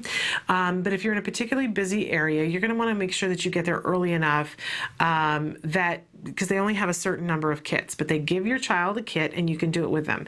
I think the children have to be 5 years of age in order to participate, but if you have siblings that are older and you want to bring a little one, there's usually a little bit of leeway there, right? They will give your child an apron. Free. They will give your child a pair of goggles to wear while they're there, and they will hand them a hammer. And so you open up the package, there are these fabulous instructions, and each month it's a different craft. And they have a paint station where you can go and paint the craft, and usually the craft has stickers. And you get the opportunity for the child to work on those fine motor skills, to learn how to hammer. You are totally allowed to help them, and there are people standing there that also help, but they are doing it next to children of all ages and different capabilities, right? It's the opportunity to socialize, especially when they get to the painting phase. It seems like that's the social hub of the kids' craft, but it's a wonderful, wonderful thing. Your child gets to come home not only with the craft that they built that they can give as a gift if they want to, but they get a certificate saying that they completed the craft, and they get a lovely little pin to put on to their apron. Now, for the little ones, I would not suggest allowing them to have the pins because they're pretty sharp. What we did for years was we kept his little pins in a little cup so that he could have them when he was older.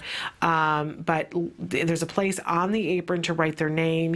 My son loves this. Now, I will be honest with you, the first couple of years that we went, he couldn't build a craft. He could hold something for me, and he liked to put the stickers on, and he would look at the instructions, and he would be very busy, and sometimes we didn't stay for the whole time. We would start the craft, or if he wasn't feeling well, we would go and get the craft and save it for another day to work on it with a therapist or with mom or dad.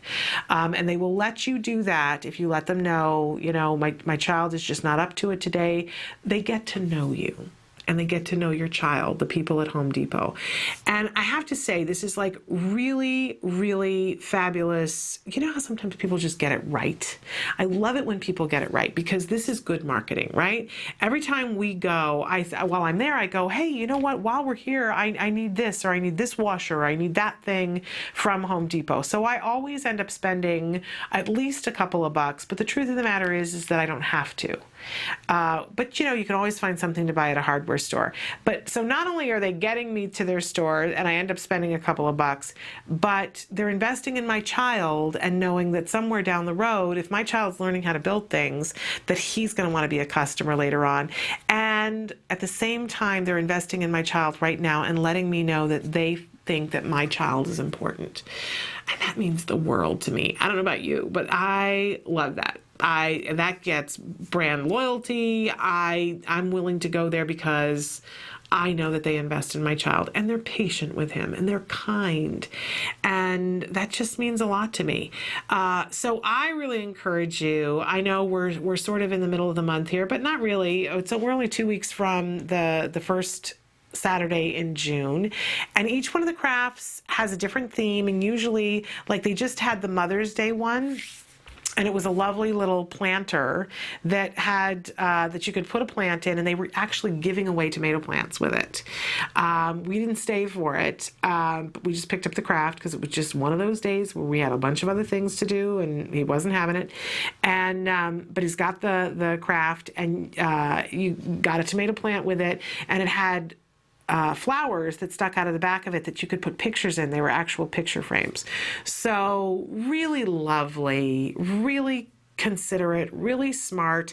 This is something that if you have one child on the spectrum and you've got 3 kids that are not on the spectrum, you can take them all there.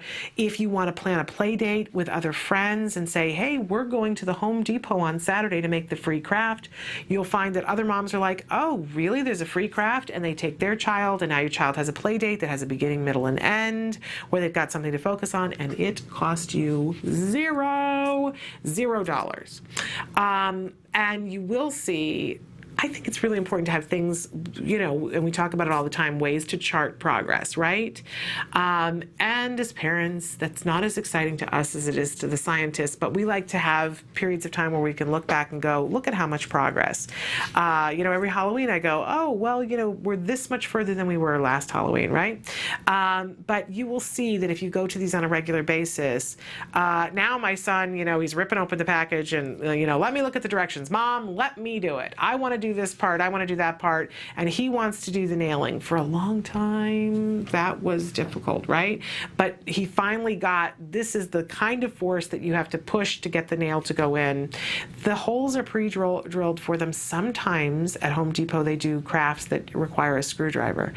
Gotta love that. It's all good, fine motor stuff, and an opportunity to be social, free, fabulous, educational. So support Home Depot, go to these events, take your children there, get the apron, for heaven's sakes. It's all good.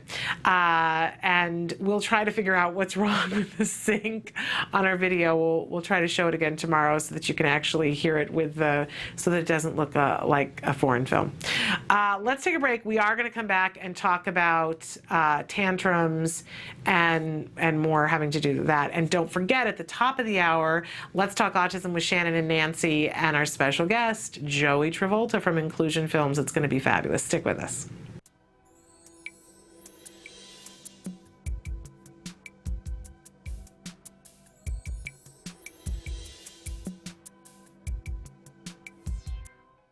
I'm Adele Nadowski, director and co-creator of Skills. CARD e-learning is an online tool that has been developed by the Center for Autism and Related Disorders. CARD e-learning is the training that is delivered to the ABA therapists at CARD to train them on the principles of applied behavior analysis and to equip them with the knowledge they need to essentially deliver the ABA-based techniques during their therapy with the children that they work with. ABA has been proven scientifically to be the most effective intervention for children with autism. At this point, even the Surgeon General has come out with a statement suggesting just that.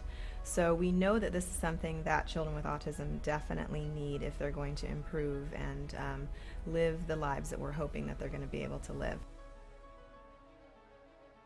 By being able to train people on this one particular method that we know works, and to be able to have all of your staff within your school settings on the same page, it allows you to take more of a multidisciplinary approach, and there's definite consistency going on within the team. It makes sure that every person involved with that child's treatment program, including the speech and language pathologist, the occupational therapist, the teachers, the aides, all of these individuals to be able to be trained so that they can all work together effectively with the child.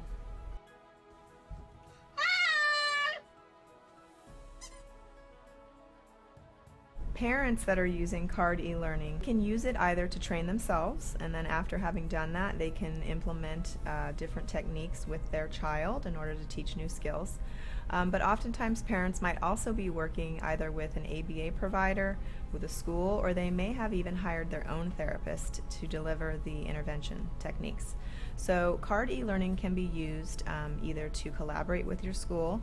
It can also be used to train the therapists that are coming to the home of the parents, or it can also be shared with the ABA provider so that that provider can find out about it and perhaps implement it within their organization and train their staff. You can also do reporting for your organization. So you can actually look and find out which teachers are progressing, what their quiz scores are, and actually we can give you reports as well that will help you to compare the different teachers and their performances. CARD e-learning is really, really simple to use. You can log on to this as long as you have a computer, that's all you need, and an internet connection. And you can work on it any time of the day, anywhere that you're at. When you log on, you realize that right away. First of all, on the top of the page, there's a navigational tutorial. It's a how to use this page button. Simply by watching that video, it'll all kind of unfold in front of you, and it becomes extremely self-explanatory. CARD e-learning has 9 modules, and you can basically go through those at your own pace. You're going to be watching videos that are kind of like a storyboard with narration, but in addition to that, there's many different video clips of therapists actually implementing the techniques that are being described within the storyboard that you can also watch. And then of course you're able to pause, you're able to type notes right directly underneath the video that you're watching. You can save your notes, you can review them, and between each module you do take a quiz. And once you pass that quiz, you can go on to the next module. And then after you complete all of them, you have a final exam. And by completing the final exam and passing with a score of 85% or better, you will be given a certificate of completion. Let me show you how easy it is to use CARD e-learning. Welcome back to Autism Live. We were talking about tantrums way back when, right? Before we saw the Home Depot video. And tantrums, I was mentioning that it's a normal part of any child's development. But that doesn't mean that we're just going to accept it and say, oh, tantrums happen and move on. We need to look at these through the three-term contingent, because all of it is behavior, and all behavior is just communication. Your child is telling you something. So let's take a second to put it through the translator and see if we can figure out what it is they're trying to tell us, right? So the way we start with that, the way we put on our Sherlock Holmes hat and we pull out our magnifying glass and take a look, is we do the three-term contingent. I got a cramp in my foot. In any case, too much information, right? So we take a piece of paper and we draw 2 columns down on it. And so we've got 2 lines, 3 columns. And the first column, we're going to put what happened before the behavior. The second column, we're going to put the behavior and describe it in full detail.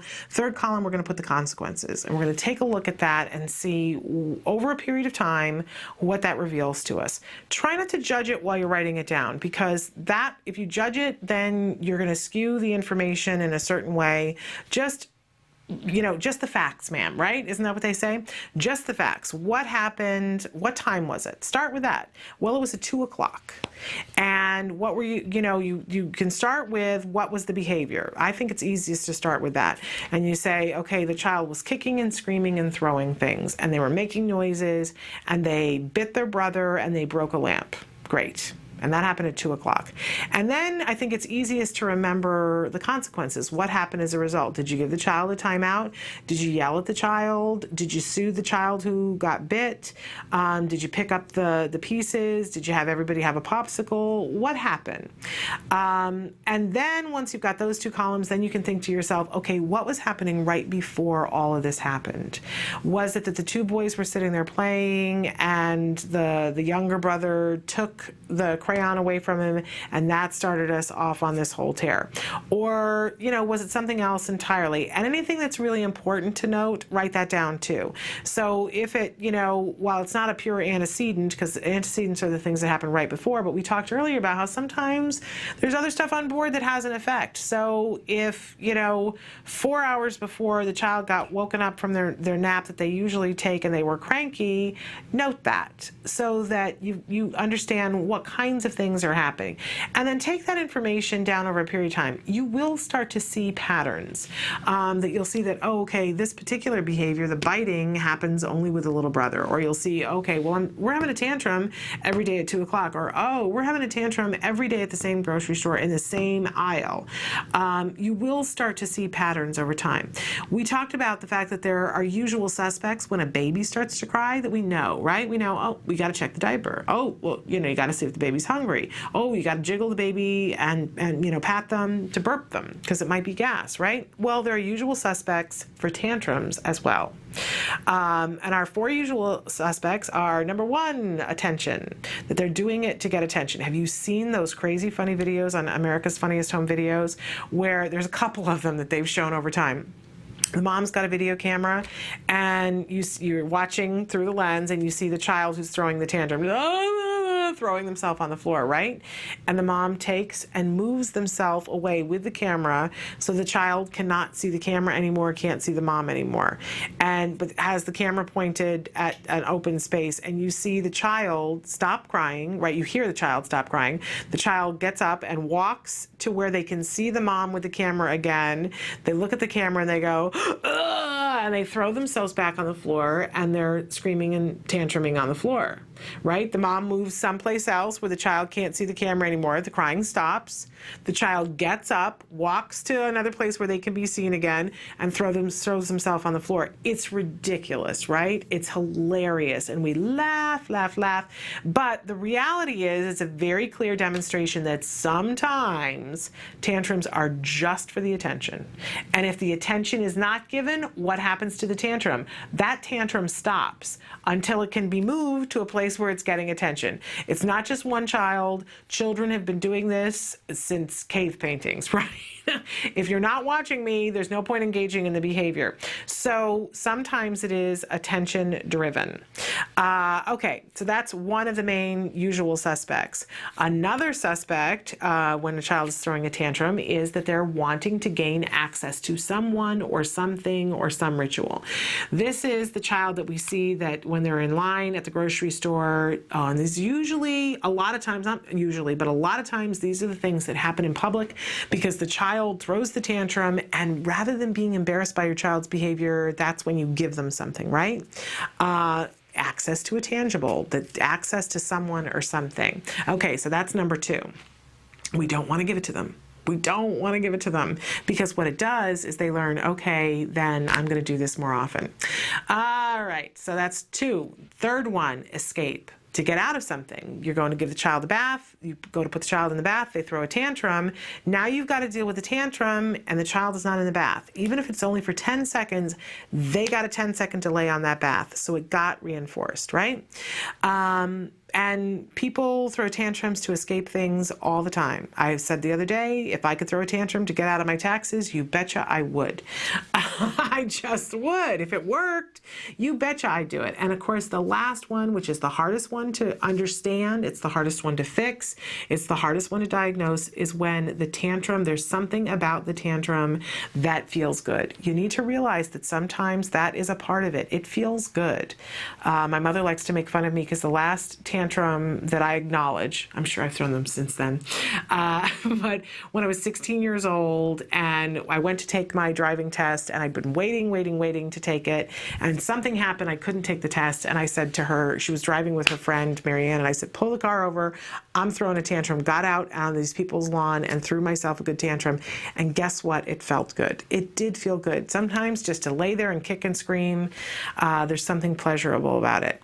So really important that we look at these things and kind of gauge and say, there are functions for these tantrums. They serve a purpose, and I was mentioning before that we, unfortunately, sometimes without realizing it, give the reward for the tantrum and actually make sure that that tantrum happens again.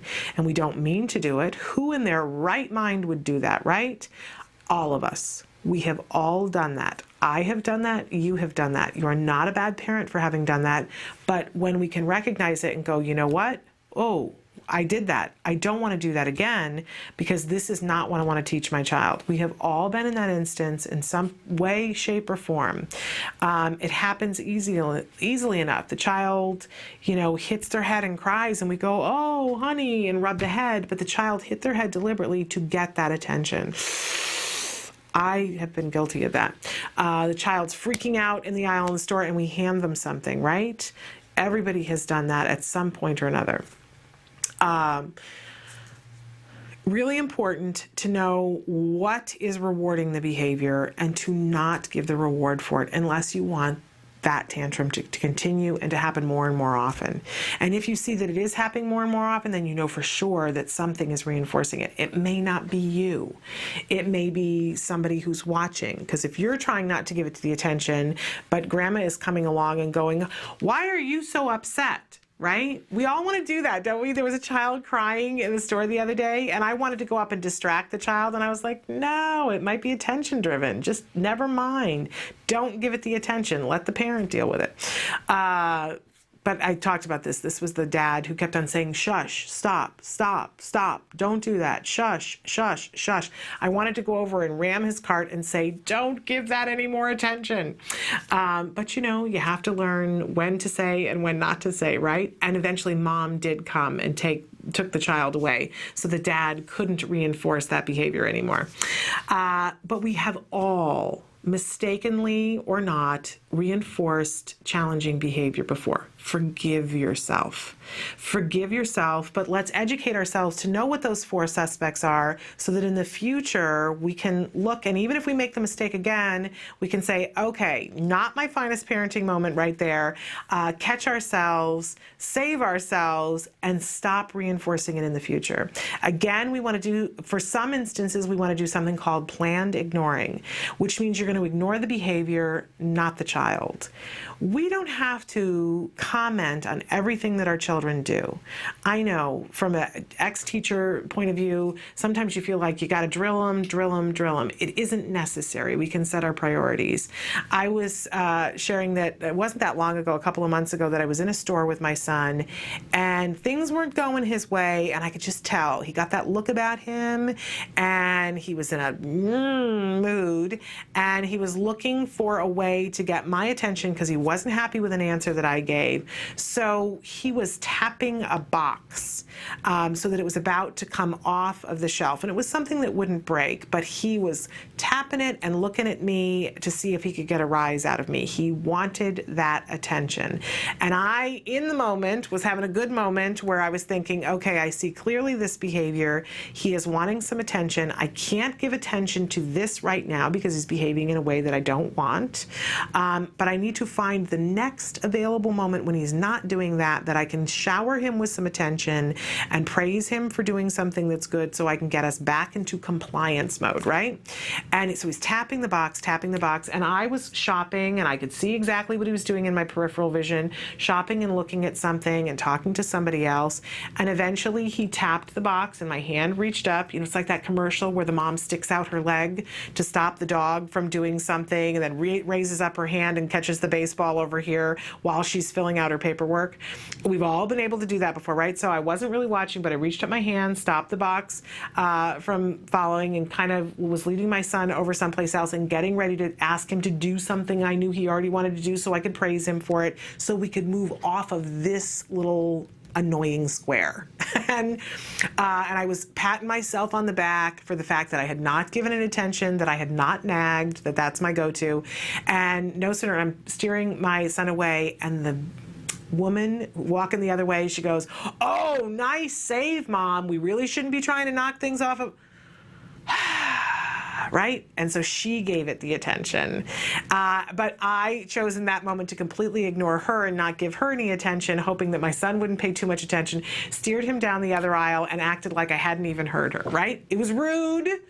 But sometimes people don't help us. You know, we have to be careful not to give attention to these kinds of things, these challenging behaviors. And when other people do, we don't want to give that too much attention either. But sometimes you can just give somebody a look like, not helpful. It doesn't really work.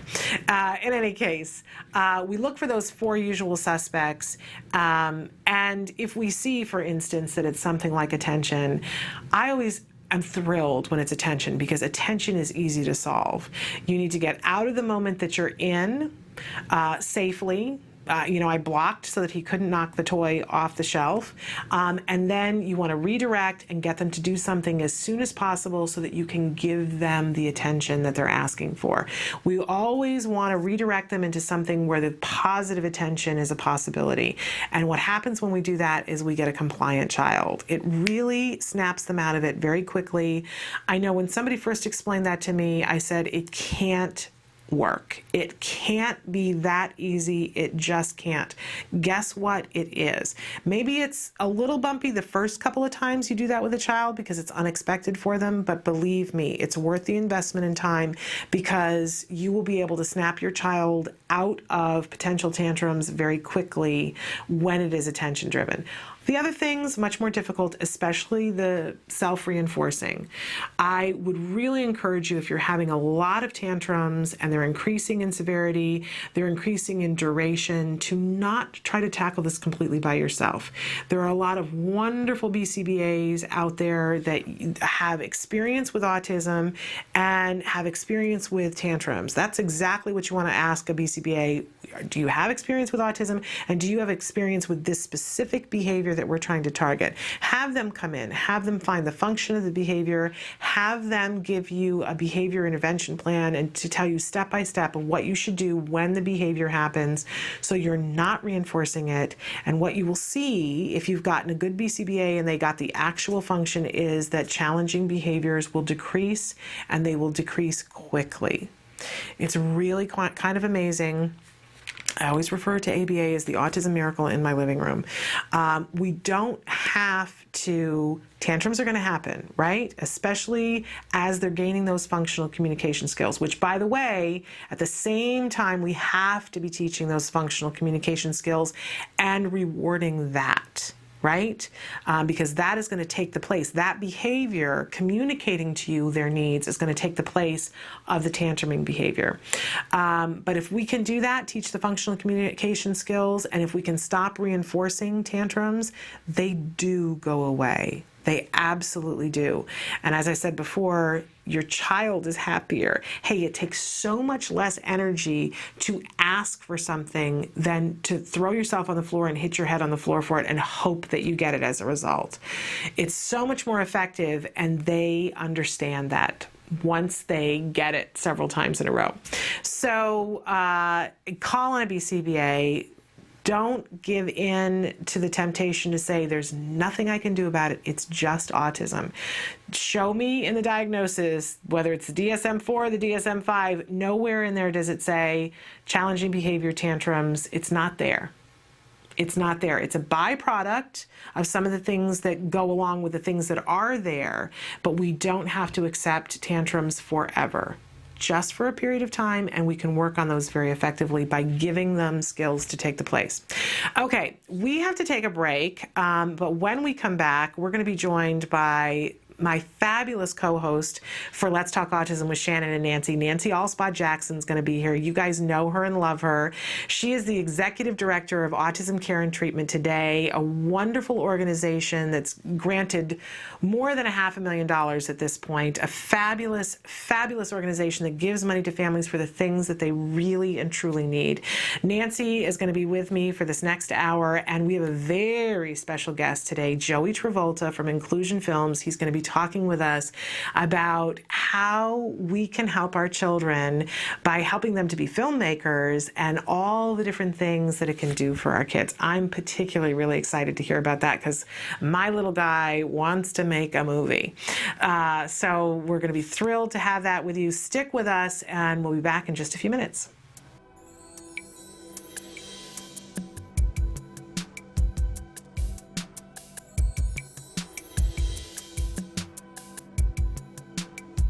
Hi, I'm Monique Erickson. I'm a senior supervisor here at CARD in the training department. How can we make a non-preferred outing, someplace that the child doesn't want to go, be less stressful and not be a battle? Well, when you're looking at planning some of these outings to places that are a little more difficult for our kids, there's a lot of things you need to think about going in, and I think one of the first things you need to do is have a realistic expectation. It's going to be difficult, and it's not going to be something that you might be able to do right off the bat. You know, there's some work that goes into that and a lot of steps that go into that. You're going to want to look back and look at the behaviors. What's happening in this outing? Why is it so difficult? Where does it break down? Do we not even get through the front door? Is that the problem? Or do we get through the front door and then my child has an agenda that doesn't match mine? And then that's what we need to work on. I've had lots of families where we've worked on this. This is definitely an area that we work on in our programs. And for example, I had one little boy where we couldn't even get through the front door. So that's what we practiced. And you had to have the expectation that you knew you weren't going to the store to shop this time. We were going to go and we were going to practice this thing. This behavior of entering for whatever reason was difficult for him. That's what we were going to practice and reinforce and take baby steps to this end behavior called grocery shopping that had all these little baby steps along the way. And just remember that it is difficult, that you have to step back and do all these steps to get there, but you will get there, and you're not going to get there if you don't practice it and do it. So you have to get out there and do it, as much as it may be difficult to be in the community and having these kind of meltdowns and these difficult behaviors with people around. You have to practice these skills to get them better. So it's important to do that. So for this little guy, we did just that. We took it from step one, he couldn't get through the door. We practiced that until that got better, and then we took on the next step. And eventually, he was able to participate in their grocery shopping. Not to say that it was an hour and it was perfect. It was more realistic. They had a few things on their list. He was able to go through, help get these things, and then they went on their way. But that took a lot of work and a lot of steps getting up to that point. So what are some strategies for going to a big shopping center like a Walmart? Some strategies just in general to keep in mind is, do you need some visual supports? Do you need some kind of visual thing like, first we're going to do this and then we're going to do this? Sometimes that's really helpful for our kids, just to know what to expect. Okay, this isn't going to last forever. We're just going to do a few things and then we get to leave this place and do something else. And that sometimes will help just alleviate that frustration that they don't really know what to expect. How long is this going to be? And so sometimes that visual support could help.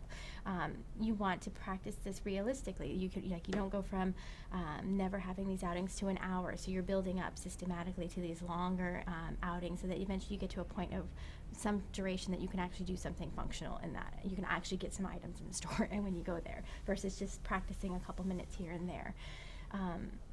So I think those are some things you want to think about early on. If you're going to that bigger store, I think for our kids helpful to, depending on where their skill level is, and if you're practicing these skills, hopefully you can kind of give them like, this is what's going to happen, this is what the rules are, kind of thing. This is what if you can do X, Y, and Z when you're in there, this is what will happen, kind of thing. Kind of be very concrete and give them an idea. Okay, we're going to go in and we're going to do this, and if you do this, this will happen. This is the behavioral contingency in place. If you don't, then we're going to need to leave, and then this will happen, kind of thing. But be very clear so that it's kind of like the rules are on the table. It's fair game. Like we're going in, this is what's going to happen, and this is how it will be. When you're looking at stores like Walmart, very loud, lots of good stuff going on, I think just prepare yourself and be realistic about that. Is it going to be overstimulating? Can your child handle that? Do you need to take baby steps going into those bigger environments? Maybe know exactly what you need from that store. If you really need to do a lot of browsing and just taking your time, maybe is there a time that you will have an opportunity to not have to bring them with you for that, and only bring them when you have a specific agenda, like I'm going in for these items, we're going to get them, and we're going to leave. So those are some things I would keep in mind when you're doing that. What kinds of reinforcement should we give for doing a good job on an outing? When you're doing these outings, something that is really important, it's important no matter what we're teaching, but definitely when you're out in the community and you're doing these type of outings that they're not preferred from our kids, you want to make sure you're always reinforcing those behaviors we want to see more of. As the cornerstone to what we do. You reinforce the behaviors you want to see more of so they keep happening, and that's got to happen when you're in those community settings. So when the child is attending and he is sitting there quietly or helping you, gather things in the store if that's what you're working on, you make sure you're appraising and reinforcing them so that they know that this is a behavior we want to see more of. That may be, for some of our earlier learners, that may not just be verbal praise. It may have to be a tangible to get them through that situation. So it could be a little snack here and there to reinforce them and keep them on track. Like, oh, you're doing a great job. That's so good. I like the way you're sitting so quietly and waiting for mommy. Here's a little snack or something like that. So you might need something like that for those little ones that are early on in that experience. Or maybe you can just get to verbal praise at some point. Just depends on the learner, but you definitely want to keep them reinforced during that whole experience.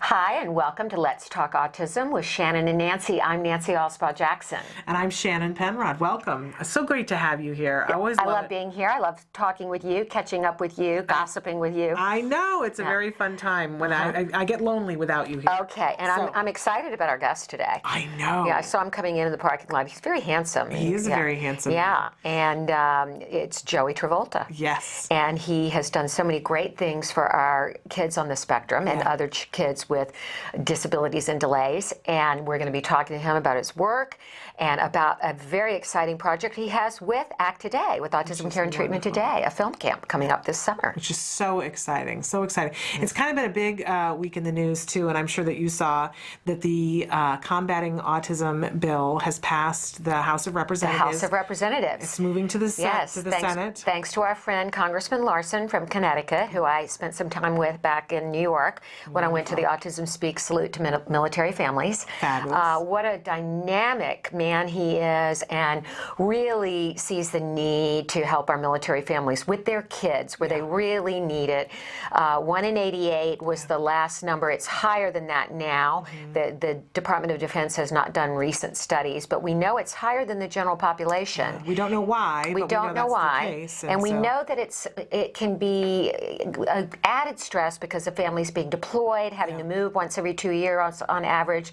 So we're really, and at ACT Today, we started the first campaign for military families, and we have given out over $100,000 in direct grants to those children, and we're very happy about that. It's a wonderful thing that you do. Well, thank you. You must sleep well at night because you make such a difference. I'm tired, I can tell you that. I'm sure you are. And we wanted to let all of you know that it's really important. We talk about all the time on this show how important it is to reinforce people for behavior we want to see more of.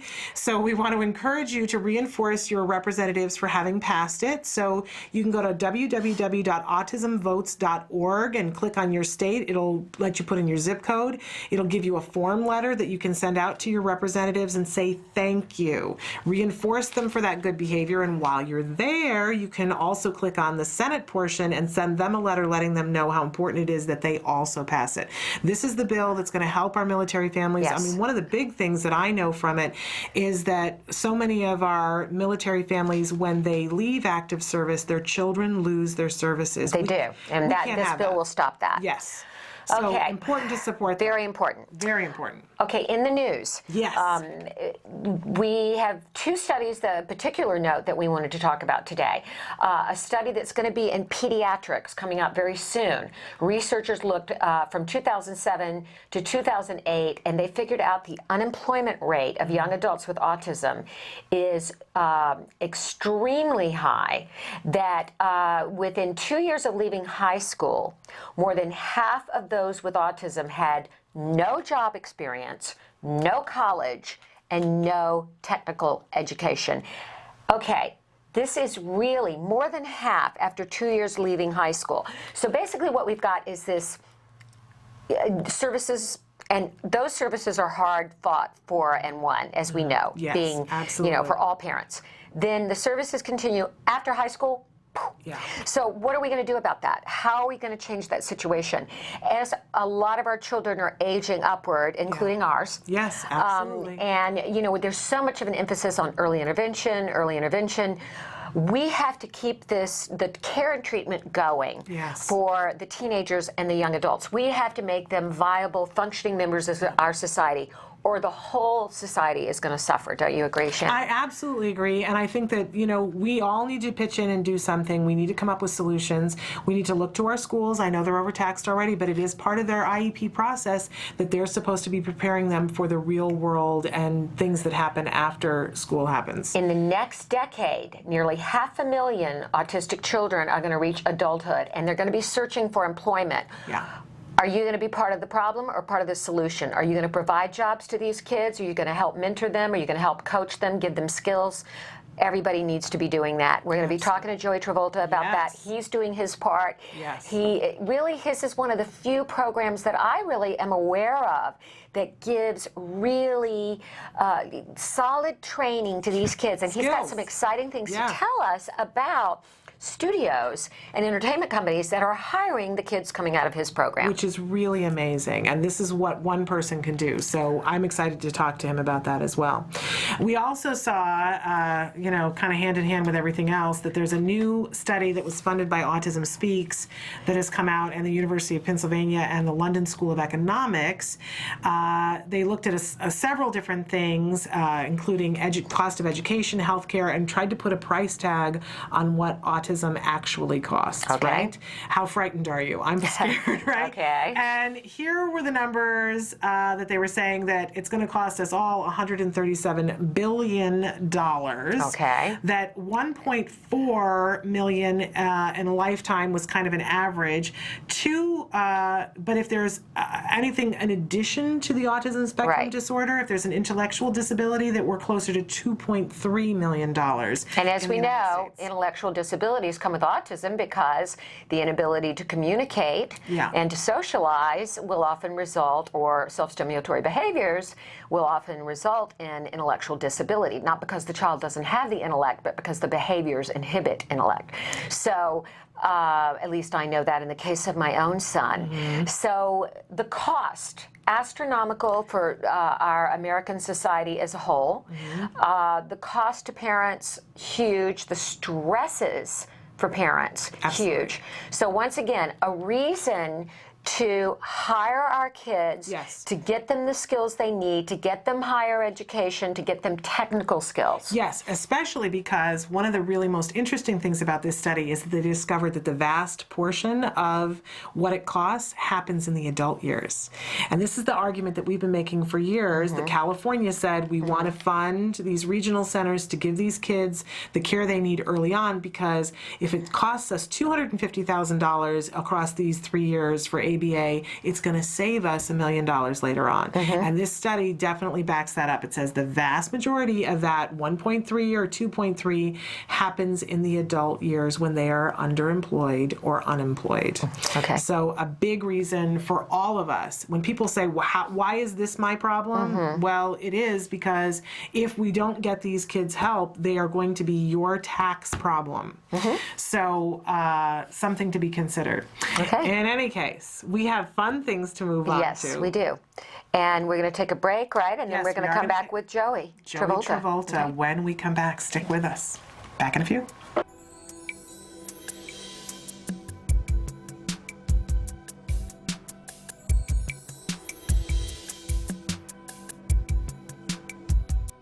Welcome. I'm here today with Cecilia Knight, who is the Director of Training for the Center for Autism and Related Disorders. And today we're talking about how to keep kids healthy. I think it's really important for, of course, every child to have a pediatrician that the parent is comfortable with and that the parent is seeing regularly.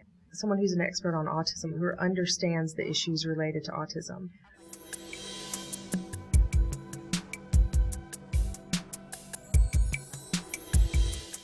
A lot of kids who are on the spectrum are a little bit obsessed with one area of food. Any suggestions? I think it's really difficult for parents because many of their children either self-limit or they don't like certain textures. Their pediatricians, after testing them, see that they are deficient in iron and other nutrients that are so important. And so it does reach the levels where many parents need to seek help. Maybe from something like SOS, Specialized Outpatient Services, or another feeding clinic in their area. Someone who can address specifically, how do I get my child to eat this texture? How do I get my child to eat something other than French fries?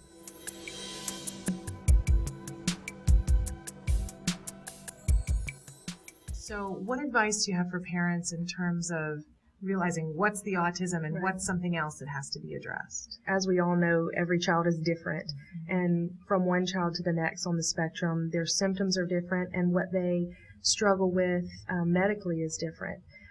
You do run into a problem with many physicians saying, well, that's just symptomatic of autism, and so we're not going to treat it. And I think it's really important to be sure that if they need to see a neurologist to address seizures, that they're getting that done. If they need to see a nutritionist because of the food issues, that they're getting that done, all while being treated by a pediatrician who maybe can help oversee that. But I think it's not a great idea to dismiss everything as that's just autism. I always try to imagine a child trying to do therapy while they've got all these biological things going on, and how could they possibly concentrate? Right. Well, our clients are just like you and I. It's very difficult to concentrate if I have a headache or if I have an upset stomach. And so I think it's really important to first give the child the opportunity to feel better, whatever that means for that child, because again, each child is very different. But I have had children that once you address a specific food allergy, then the symptoms of stomach pain or, a sty in their eye that wouldn't go away or constant diarrhea, until we addressed that medical issue, it's very difficult to concentrate on treatment. Sure. And then once they could address those issues, then treatment, went more the way we were hoping it would go. Absolutely. And there's all kinds of things that would come under that heading, right? If they had sleep disorders, we already said food allergies, but what about vision problems? Absolutely. The hard thing is, depending on the child's ability to communicate, sometimes it's difficult to have vision tested or to have hearing tested. So working in combination with someone who could help expose the child to the contingencies that would be in place, for example, for a vision test, and practicing or being prepared may help in those situations, but it's definitely a real issue. Wow. So maybe even using your ABA program to practice for the vision test. Right. It's very difficult for parents to find a pediatrician often that they connect with, but I encourage them to keep looking for a pediatrician who has specific experience and has other clients maybe with autism, and they have a good rapport with other parents. Someone who can listen to their concerns about sleep or about seizures or about eating and not dismiss them. Because, sometimes we uncover things that are surprising or that were unexpected, just like with the rest of us. So it's important to keep looking for answers, I think, to all of those issues. And the healthier they are, the happier they're going to be, and the quicker they're going to learn. Absolutely. Wonderful. Thank you so much. Thank you. Welcome back to Let's Talk Autism with Shannon and Nancy. We're here with a very special guest. There's quite a bit of hubbub here because we're starstruck. The wonderful and fabulous, and as we mentioned, handsome Joey Travolta is with us. You're the founder of Inclusion Films. We're thrilled to have you with us here today. And Joey, I just have to say it, you look remarkably like and share the same last name of one of the most famous movie stars in the world. Is there a relationship there? We were roommates You were roommates. That's wonderful. Okay, so John Travolta. Yes, we have the same mother and father, yes. We're brothers, yeah. Great. But now you have quite a resume in the film, television production business. Tell us about that. I've done a few. Well, I started out as a singer. And then from singing, I went into, well, let me back up. I started as a special ed teacher. Okay. And during that time, I was also singing, and because of the way I taught, which conditioned me for what I do now, as a teacher, I performed my lesson plan. So math, art, history, I would write a script and perform it, and my theory was that if kids were watching TV for 5 or 6 hours, if I could make my class as entertaining as TV, then I'll hook them in, and it worked. So. Well, actually, I have been over to the Inclusion Films offices and studios, and in Joey's office there is an album that hangs on the wall with, I think you have an afro in that picture, or a head of curly head? No, curly head of hair? It's more hair than I have now. Let's put it that way. A lot more very hair. Brown. Very brown. Well, I was actually, I've been salt and pepper since I was 25. So, okay. And I think that picture, I think it was 25 when I did that album. So okay. 28 when I did that album, actually. Well, I'm deeply curious. I didn't realize you were a special ed teacher before. Yes. What led you into that field? Well, my father, I promised my father I would get a degree. And at that time, I was always a protector of the underdog. I would always help the special needs kids out, and whoever would get bullied, because I was one of the jocks. I was in with kind of all the in crowds as an athlete and all that, but I was also very protective from my father, who was always a very inclusive person. And I promised him I'd get a degree, and at that time there were opportunities for special ed. And so I went into that field, and I taught in an orphanage for children for a couple of years back in the So you had a early logical 70s. reason to start, but you I had a logical, stayed. but you know, when I got my first day of teaching, it was like the bell rang, and I was like, what am I doing? I said, I hate school. I never liked school. I hated school, but you know, all of a sudden I said, well, you know what? I know more than these kids know, so you know, we'll stick it out. And I kind of found a way to teach that I was comfortable with, but the problem was I was putting my paycheck back into the kids. So Yeah. Right. I would have been broke, you know, if I would have continued. But I always knew I would get back into it. Yeah, but it's amazing to me because it's a difficult thing working with children on the autism spectrum and children who have other disabilities. Not everybody is suited toward it, but clearly you are. You've devoted a lot of your life to it. Well, but again, you know, from that background, but as a director and as a producer and as a writer, I mean, I didn't plan on going into directing. Really? But someone said to me, well, I'll put money up for this film that you're going to do, but I want you to direct. I said, well, I've never directed. She goes, but you're an actor, you produced, I see the way you work with people, and your people skills are your biggest asset. So as a director, technically I knew what to do, but the gift was making people feel comfortable and making actors feel comfortable so they could perform themselves. But that being said, craft service, PAs were just as important as my stars. And I treated everybody the same. Well, when did you make the transition to working with special needs kids? It was all by, this whole thing is, it dates back to my daughter almost 9 years ago. And this whole normal people scare me. I was doing 2 films a year as a producer and director. And I always had this concept, because I was getting kids out of UCLA and USC that didn't know their way around a set. Right. So I thought, well, wouldn't it be interesting if I could take like 10 kids that don't have, they're not going to go to college. They know they want to be in the film business. What if I started this workshop and they could work in any department or every department, from the writing of the script or the breaking down of the script to the finished product, and they could experience every department, and I'll make that a business, you know, and charge a fee for that.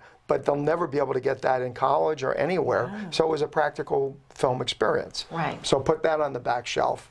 So it was a concept that I had always had. And we were doing classes for neurotypical kids. And my daughter started a film festival at Chaminade High School. And she said, Daddy, would you help me out with it? And I said, yeah. I said, I'll give you a couple of camps. And I wasn't dealing with special needs kids at this time. And some classes, and I'll get you some publicity. So in the Acorn, the little newspaper, they did an article on the film festival and my relationship with the film festival. And in the article it said I was a former special ed teacher. And that's where Carrie Bowers and Elisa Wolf, they approached me and said, would you consider doing classes for special needs kids? Because those kids are never included. Right. So I said, yeah. I said, we could do that. I said, but you get the clients, I'll supply the space, the teachers, and we'll give it a shot. So in that same conversation, Carrie had said, I have a son that wants to submit a film. Can he submit a film? I said, as long as he's in high school, what's it about? She said, what it's like to be autistic from an autistic kid's point of view. And I said, well, that's cool. I said, let me see the film. Well, he doesn't know how to make a film. I said, well, that could be a problem, Right. So I met with him, this big 6'5" at 15 years old, and very kind of, he was interested in the whole thing, but I said, let me meet him and then we'll go from there. And they told me about what the concept was, and he was like playing with something, and on the ground there was like a pile of sawdust. I don't know what he was playing with. Very kind of disinterested until I said, well, this is what we'll do. You have to be responsible for doing the interviews. I'll supply a camera and an editor, and then I'll supervise it, but you have to do all the interviews, get all the kids and all that. And then I got California Connected to do a documentary on it, a piece, and Daily News came down the night of the screening, and this little 10-minute film, not only, it was such a big story that the Daily News did a follow-up the following week. Dennis, what's his name? Dennis, I can't think of his name. Anyway, he used to have his a big size. We had people from Ireland, we had people from India, Italy, response all over the world wanting to know about this kid that made a film with autism. Okay. So once he was empowered and knew it was going to happen, it was a whole slide in confidence. Hey, I'm going to make a movie. Right. And it was a powerful, powerful tool. Filmmaking is a very powerful medium. And, from that we did the feature length, and, then I started getting calls, could you come and do this with our kids? And, so Oakland University, this will be the 7th year we're doing the camp there, and they have a big autism program, and we do 5 to 7 camps a year. So you do camps, you do the camps are for kids. Camps for the kids. Right. And then there's a distinction. You also have a program, correct? Yes. And what is the program? The program, so in dealing with all this, the regional center had found out about the program, the one that I had told you about. Yes. For typical kids to come and work on one of my films. They said, could you do that for our clients? Yes. So I came up with a program design, and we implemented it. Probably it's almost 4 years now. Okay. And basically it's a 20-week program. We take them through the whole process of making a film.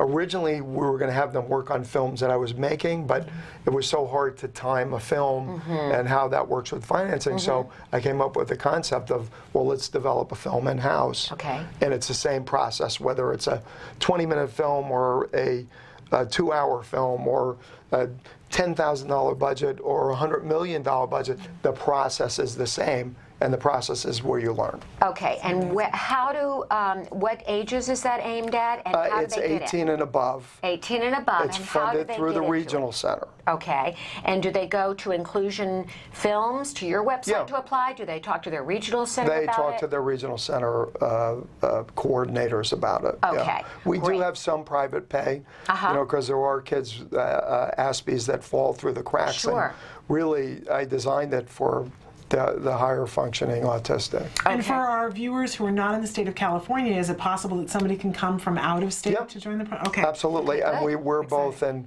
Bakersfield, California, and in Burbank here. Okay, that's good to know. Let's take a little break. Yeah. And then I want to come back and hear about specifically about the camps and about this camp for the military families for people who have younger kids. Yeah. But for those families who have the 18-year-olds who are always saying to us, what more is there? This is something you can add to your list. And I want to hear some of your success stories too. We've met a few of them. Okay, exciting. So stick with us. We're going to be back with Joey Travolta in just a minute. I'm Joe Montaigne. As a father of a daughter with autism, I know the challenges that brings. Military families impacted by autism wage a battle on two fronts. One for their country, and another for their children. I know you God knows we're in a battle zone. Well, I'm fighting the war back here, and I'm fighting it all alone. With 1 in 88 military children diagnosed with autism, the families face extraordinary challenges. But there is hope. With intensive treatment, the lives of children with autism and their families can be changed. You can make a difference. We've all been waiting for.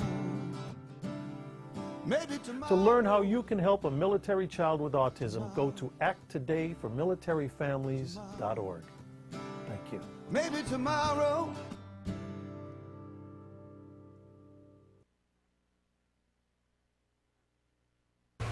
Welcome back to Let's Talk Autism. I'm Nancy Alspaugh-Jackson here with Shannon Penrod and our special guest Joey Travolta of the Inclusion Films Program in camps.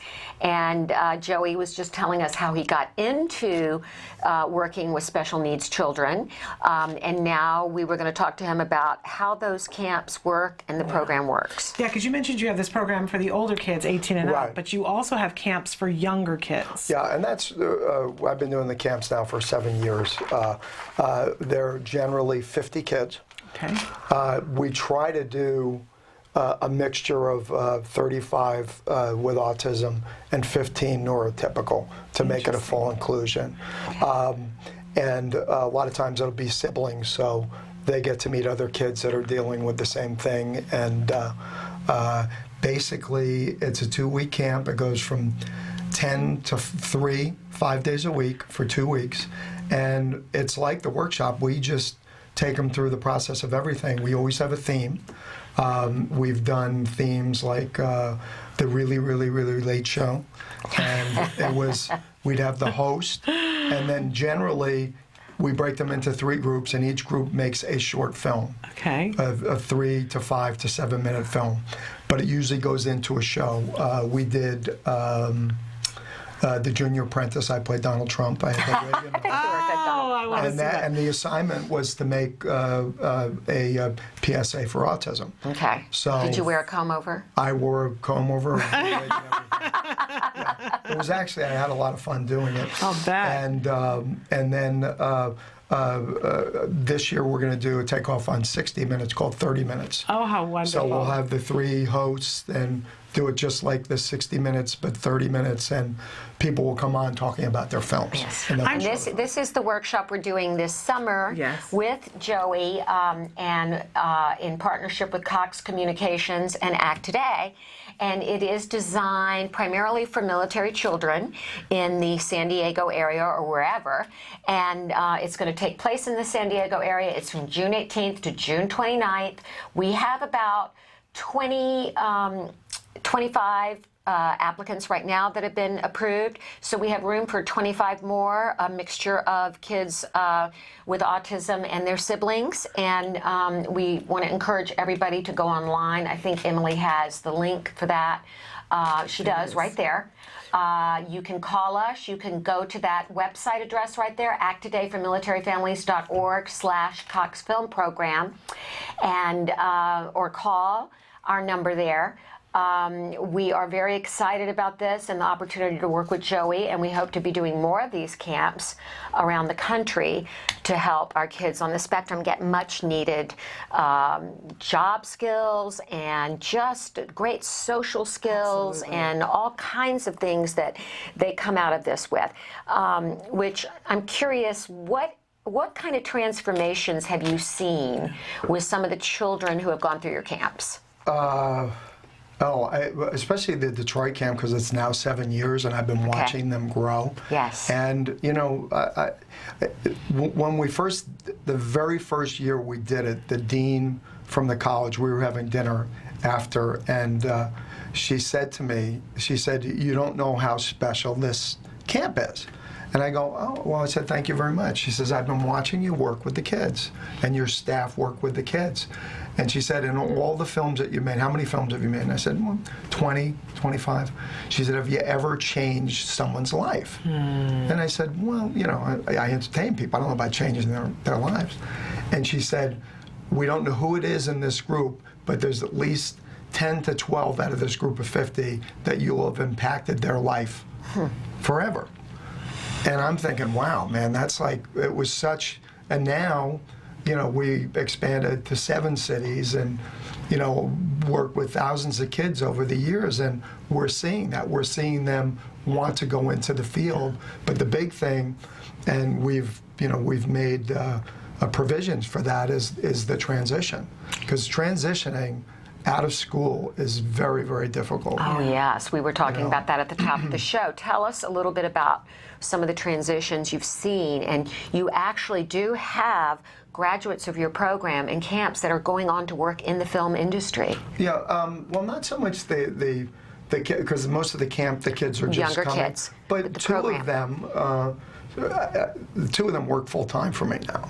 Oh, great. And one came on the road with me last year. He got to go all over the country. He'd never been out of the state of California. What kinds of things does he do for you in his role there? He's an editor. Okay. And he works full time for my program up in Bakersfield. And I bet he's an excellent editor. He's an excellent editor, and it was very, very cute because we were traveling around. We were having a lot of problems with travel last year, and we missed a plane.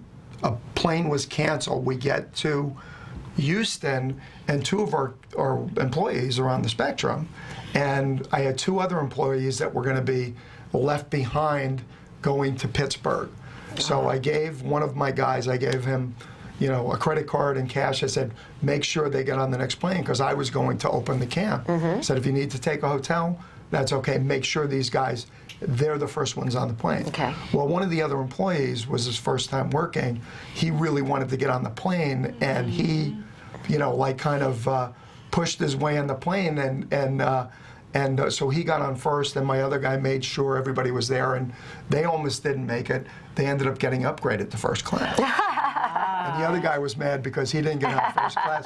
So Paul, who was in first class, the stewardess came up to him and said, what would you like to drink? And he says, well, how much does it cost? And she said, well, everything is free in first class, whatever you want. He said, I'll have a strawberry milkshake. So it was very, very cute. Yeah, wonderful. But he did a great, I mean, and now he's living on his own. He's got his own apartment. And he's high-functioning autism? Or? High-functioning autism. Okay. What percentage of autism versus other developmental? I know there's some Down syndrome. I know. Can you give us an idea of the kinds of mixture? Well, you know, in the workshops, I would probably say 50 to 60% autism. Yeah. Yeah, and they're in a very strong position to succeed. And why is that, Joey? Well, because they're brilliant. It's a matter of recognizing that brilliance and finding out what their gift is, because everybody's got a gift. You got to find out what the gift is. So we've been lucky in that we've been able to find gifts in these young people, and it's cultivating it and making them feel comfortable being around other people, communicating with other people. This is why filmmaking is so important, because everything that goes into filmmaking goes into everyday life. So you're learning social skills, you're learning communication skills under the guise of filmmaking. Yeah. Because everything that you can name, accounting, building, wardrobe, all these things go into filmmaking. I mean, we have several kids up in Bakersfield that have totally fallen between the cracks in the school system. Right. And they've come to us, and they fit in. All of a sudden, they fit in.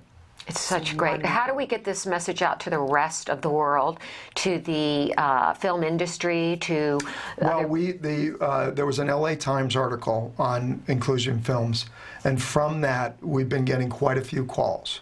Aaron Kaplan saw this article, and he is a prominent TV producer. Yes. And he called me right after the article and said, "Hey, man, I'm Aaron Kaplan. I have 8 pilots." And usually anybody that says I have 8 pilots is, I can see 2 pilots, but 8 pilots. Yeah, right. But he was telling the truth. He goes, "I'm telling you right now." He goes, "I'm taking my 90-year-old grandmother out for breakfast now. This isn't.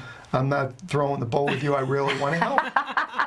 So he called, and then meetings kept getting canceled. But then all of a sudden, the pilot came up. He hired 2 of our kids. Great. Right. And one of them, to give you an example, I was going to send somebody along with him to be there with him to make sure. And the call time was 7.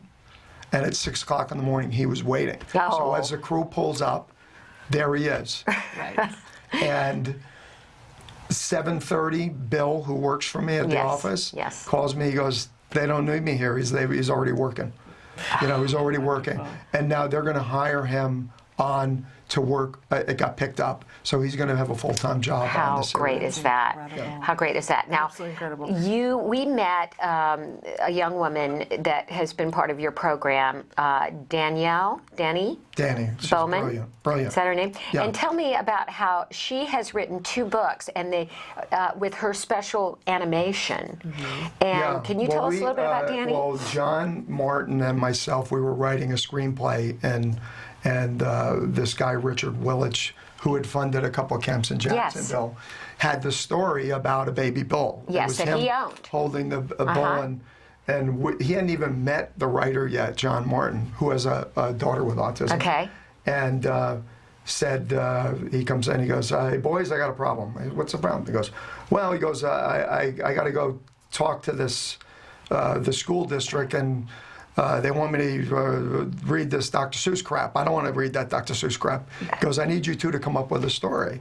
So we came up with this story about a bull that strays away from the herd and meets this little boy who's always being bullied. Yes. And so it was a cute story. I mean, we didn't even think twice about it. And then I said, "Well, why don't you hire Danny? I can have her do the illustration for it." Yeah. So they hired her, and she did 2 books for them, and they're very sweet books. They're wonderful books. My son Wyatt absolutely adores those books. They really strike a chord with kids. Yeah. And you Jim, got one for I got Jim. one for Jim, and he we met. loves it. We met Danny at the Autism Speaks walk. She was there with the books. Yeah. And she's just a delightful young woman. Well, when I first met her, she's quite prolific. She came out with me last summer and taught animation at the camp. So she actually teaches animation. Well, at the camp. Toon Boom is the I think it's Toon Boom or Boom. I have dyslexia, so. Anyway, they sponsored her last year to come out. She came to a couple of the camps. Okay. But usually anytime there's any kind of prodigy or great story, they usually come to me, for advice or, whatever, to see if there's some way we can collaborate. So she came in one day, and she was so adorable. She opened up her laptop, and she doesn't call me Joey or Mr. Travolta. She calls me Joey Travolta. "It's so nice to meet you, Joey Travolta. Are you ready for the presentation, Joey Travolta?" I go, "Yeah, sure." So she opens up her computer and has, this type of presentation, color, brochure of all her characters. And she opens a computer and she says, "Captain Uran went to the planet Nebulous, where she met her new friends, Nini and Feeny. Are there any questions, Joey?" I go, "No, you're doing great." I said, go on. And she did this whole presentation. So I had a kid in the workshop, and his name was Uran, like her Captain Uran. Oh. And he does voices. Okay. So I said, "Danny, would you like to meet Euron, he's got the same name as your Captain Euron, and he does voice. He says, well, can I do that, Joey Travolta? I said, of course you can. You can do whatever you want. So I bring Euron in. Euron is autistic as well, 22 years old. And I said, Danny, meet Euron. Euron, meet Danny. And I introduce them, and he gives him the written material. And I'm standing here, her aunt and uncle are behind her, you're Danny. Okay. And he goes, well, first of all, your Euron is spelled different than mine is. And in order for me to get involved with this, you would have to change the spelling of your Euron. So Danny looks at me, can I do that, Joey Travolta? I said, you can do whatever you want. It's your Euron. I said, Euron also does cartoon voices. So I said, Euron, do a cartoon voice for him. So he looks at me, he goes, I had sex with your wife last night. And now I know he probably heard it on the Cleveland show. Yeah, Family Guy, yeah. And I The go, Simpsons. Euron. I go, totally inappropriate. I said, do you have anything to say for yourself? He goes, she was great. Now I'm embarrassed. I'm going, oh my God. So I apologize to her aunt and uncle. He goes, no, don't worry about it. He goes, we totally understand. Actually, all of Danny's characters are different diseases, including venereal diseases. And then the anecdote is like penicillin, you know. So she comes up with, so they leave, and Euron comes back, and I said, Euron, I said, that was so inappropriate. I said, I'm trying to train you to be in the workplace. I said, and you have sex with my wife? I go, totally inappropriate. I said, he says, Joey, he says, it will not happen again. And then as he leaving, he told me, he says, Joe, he says, would it have been better if I had used Scooby-Doo's voice? I could get out of here. But That's great. Oh, it's wonderful. so cute. Now, I think we have a clip of something, right, Emily? Okay, yeah. Let's take a look at the clip, because when we come back, too, I want to know, you had them do a project for your David Letterman late night piece about the top 10 reasons to hire. And I want to hear about that. But let's take a look at do we know what the clip is? I'm not sure. Okay, well, we're going to take a look. CBS News. CBS News. All right, we'll take a look. Okay. In high definition, this is CBS 2 News at 5. He's the brother of a Hollywood superstar. You'll recognize the last name, but you may not be familiar with the first. But for up-and-coming film students, Joey Travolta is a superstar in his own right. CBS 2's Stacey Butler sat down with the filmmaker who's giving back after decades of being given the chance to realize his own dreams. Paul, his last name makes him Hollywood royalty, but it's his heart that may well make Joey Travolta a legend, not among the industry elite, but to a growing number of people with disabilities who until now have never had a chance to shine. Before he received a degree in special education, before he was a film director, actor, and musician, before he was ever known for being the brother of an acting icon, Joey Travolta rotated tires at his dad's body shop in New Jersey. We grew up in a very kind of blue-collar neighborhood in the midst of, you know, a lot of racial tension and just a very tough time in the 60s.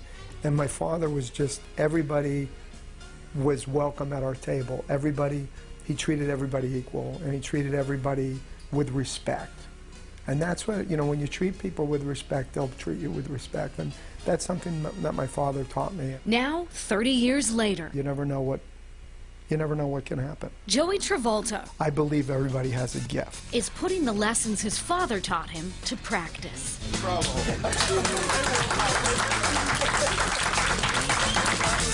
What these kids have to give us, they're the teachers, because they teach us how to be the way my father was. My father was tolerant. My father was inclusive. After directing 20 films, Travolta could have retired. I got the golden ring. This is the golden ring, you know, as far as I'm concerned. Instead, John's big brother is using his expertise and Hollywood connections to return to his first love. You sort of do an expression like, oh, brother. Good, and it's going to be which take? Helping the developmentally disabled learn the movie business. And it is a real set. It's a practical experience. The difference is they work alongside the pros. That's how they get their experience. Market.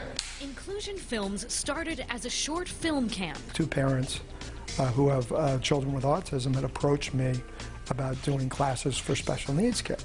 Grubby Octopede and Master Splinter. Your pizzas are ready. Now, as part of a full-time vocational program, his students are casting a short film.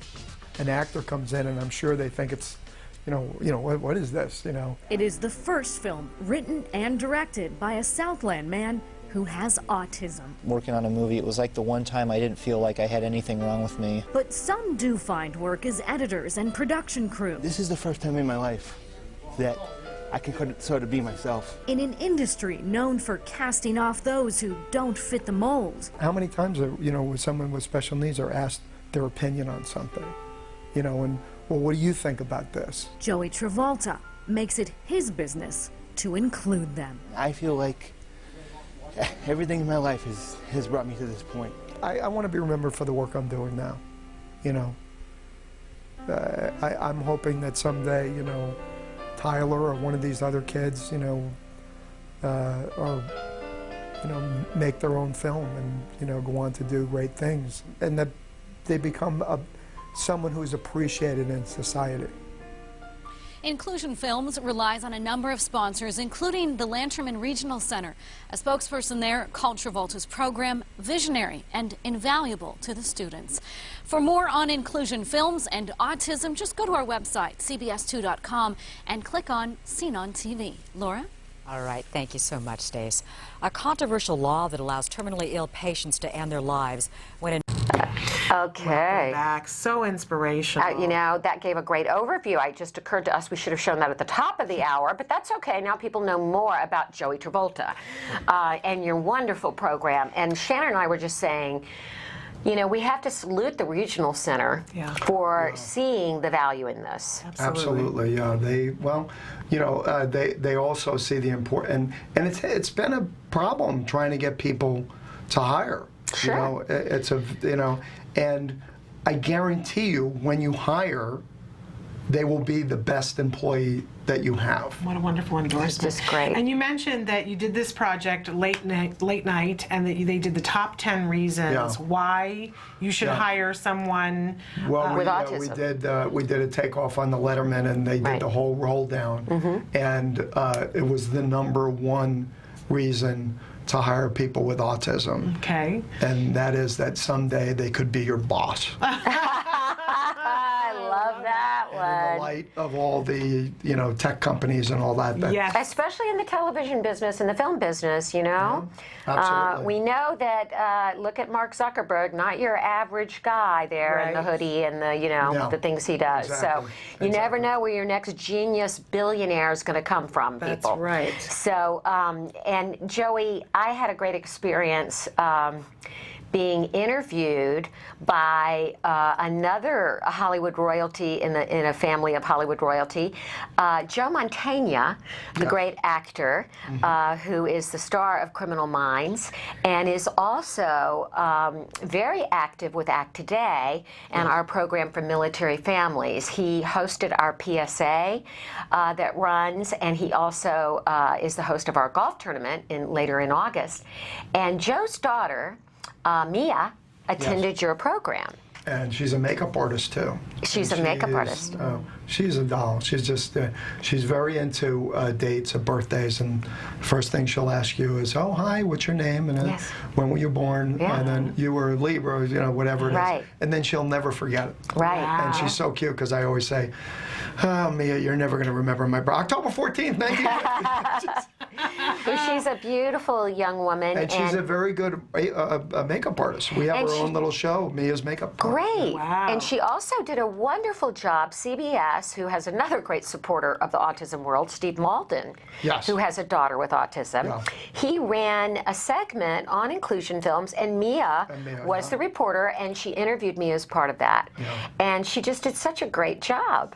She really did. It's great. These news stations, it's a great way to give groups like ours exposure, and even NBC up in Bakersfield, we're getting a story a month that we produce, that we write, and our kids are the reporters for it. Okay. And we interview the subjects. We do it exactly the way they do how the big boys do it. But the great thing is they get the work experience, and then they get to see the results.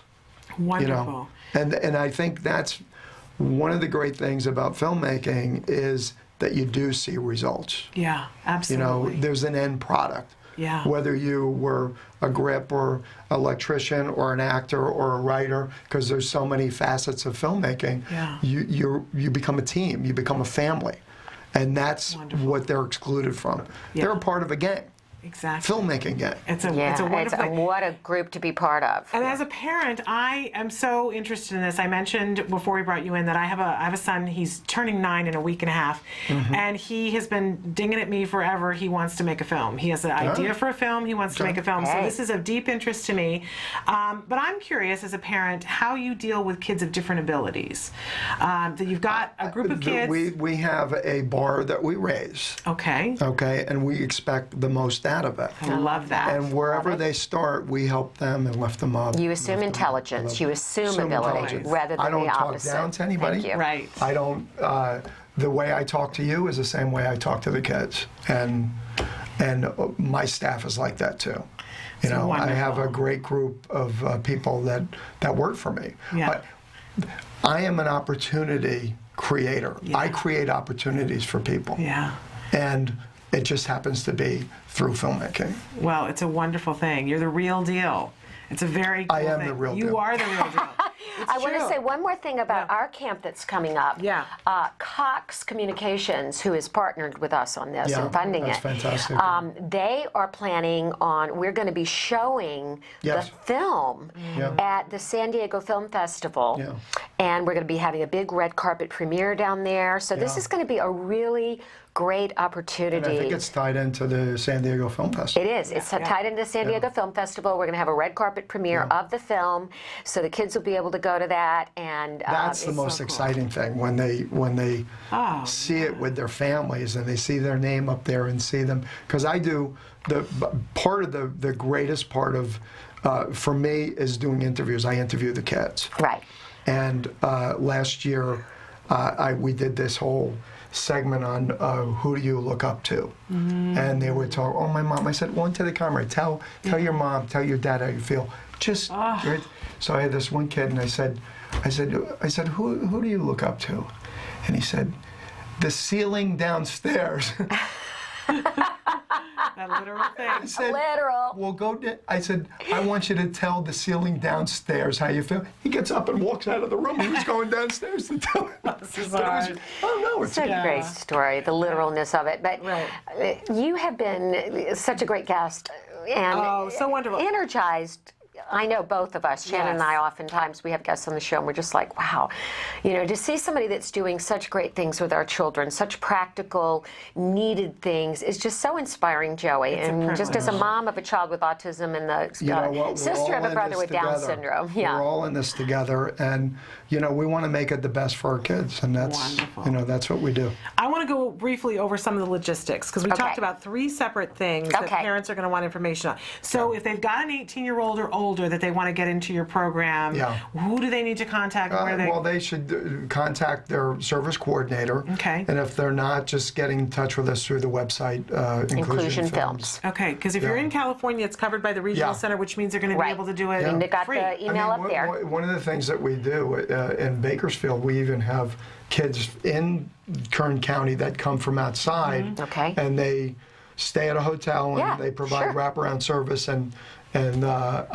so it's kind of cool because that's even awesome opportunity. But if you're not in California, you have the possibility of coming in, possibly from, staying from out somewhere. Of state and Okay, then for the military families, for the Activate for Military Families program with the Cox film program this summer, June 18th through June 29th. Emily's got it up there again. You can call us. You can write us at Act Today there, very simple, or you can go on the website. There is an application. We are encouraging people to apply. And also for your kids, that are not on the autism spectrum, because we want siblings. So it is inclusion. So we want both kids on the spectrum and their family members that are not on the spectrum to come with them. And I'm going to be coming down to visit that camp, Joey. I can't wait to see what you guys are doing.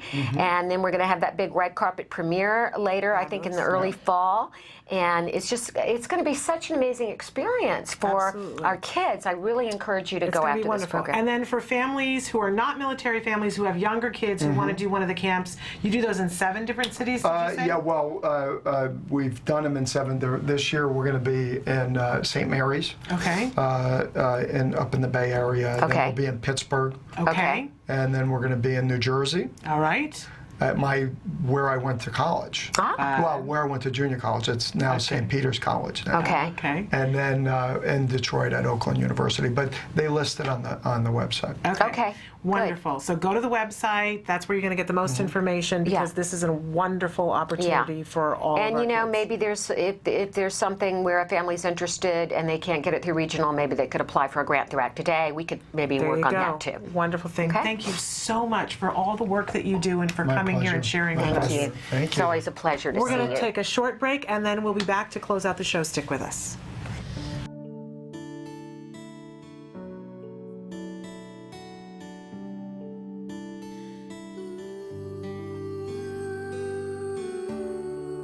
I am grateful for Autism Speaks because they allow families like me to have hope.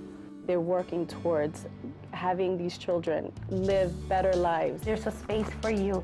Yeah, there's a world for you, and there's a community that is behind you. And one that has really been able to be the singular voice for people who are involved with and who care about autism. I do have autism, but I don't let that become a disability for me. Autism Speaks is going to continue to help those who need it, and just look at all the stuff they've done so far and you will be impressed. 3, 2, 1.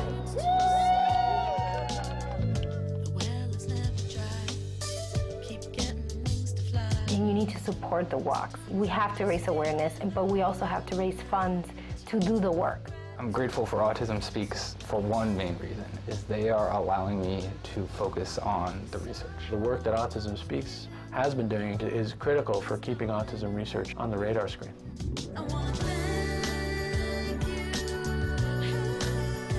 We proclaimed 2 April as the World Autism Awareness Day. I'm very proud of the UN and thankful Autism Speaks.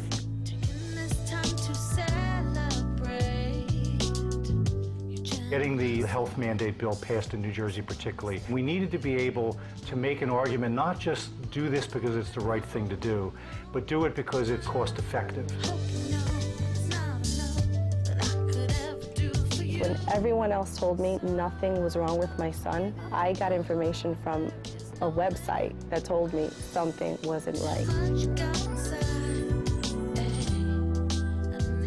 I am so proud of Autism Speaks for creating these beautiful ad campaigns, which have reached people who are not affected by autism and have also created a greater climate of compassion and understanding. It's been really great for Bachman to have gotten involved with Autism Speaks early on.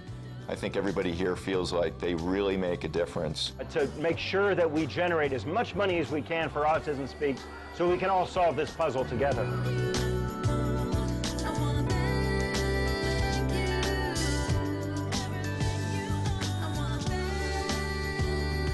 There's no way we could have come this far without our families, without our supporters to date, but there's so much farther we have to go. And everybody's invited to join this cause. We need all the help we can get to make the difference we know we can make.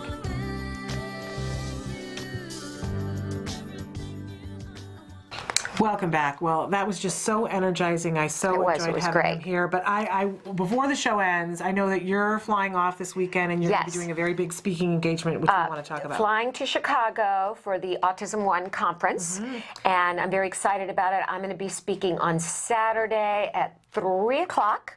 in the Grand Ballroom, and it's going to be my speech on, it's called Waiting for Wyatt, A Journey Through Autism to Empowerment.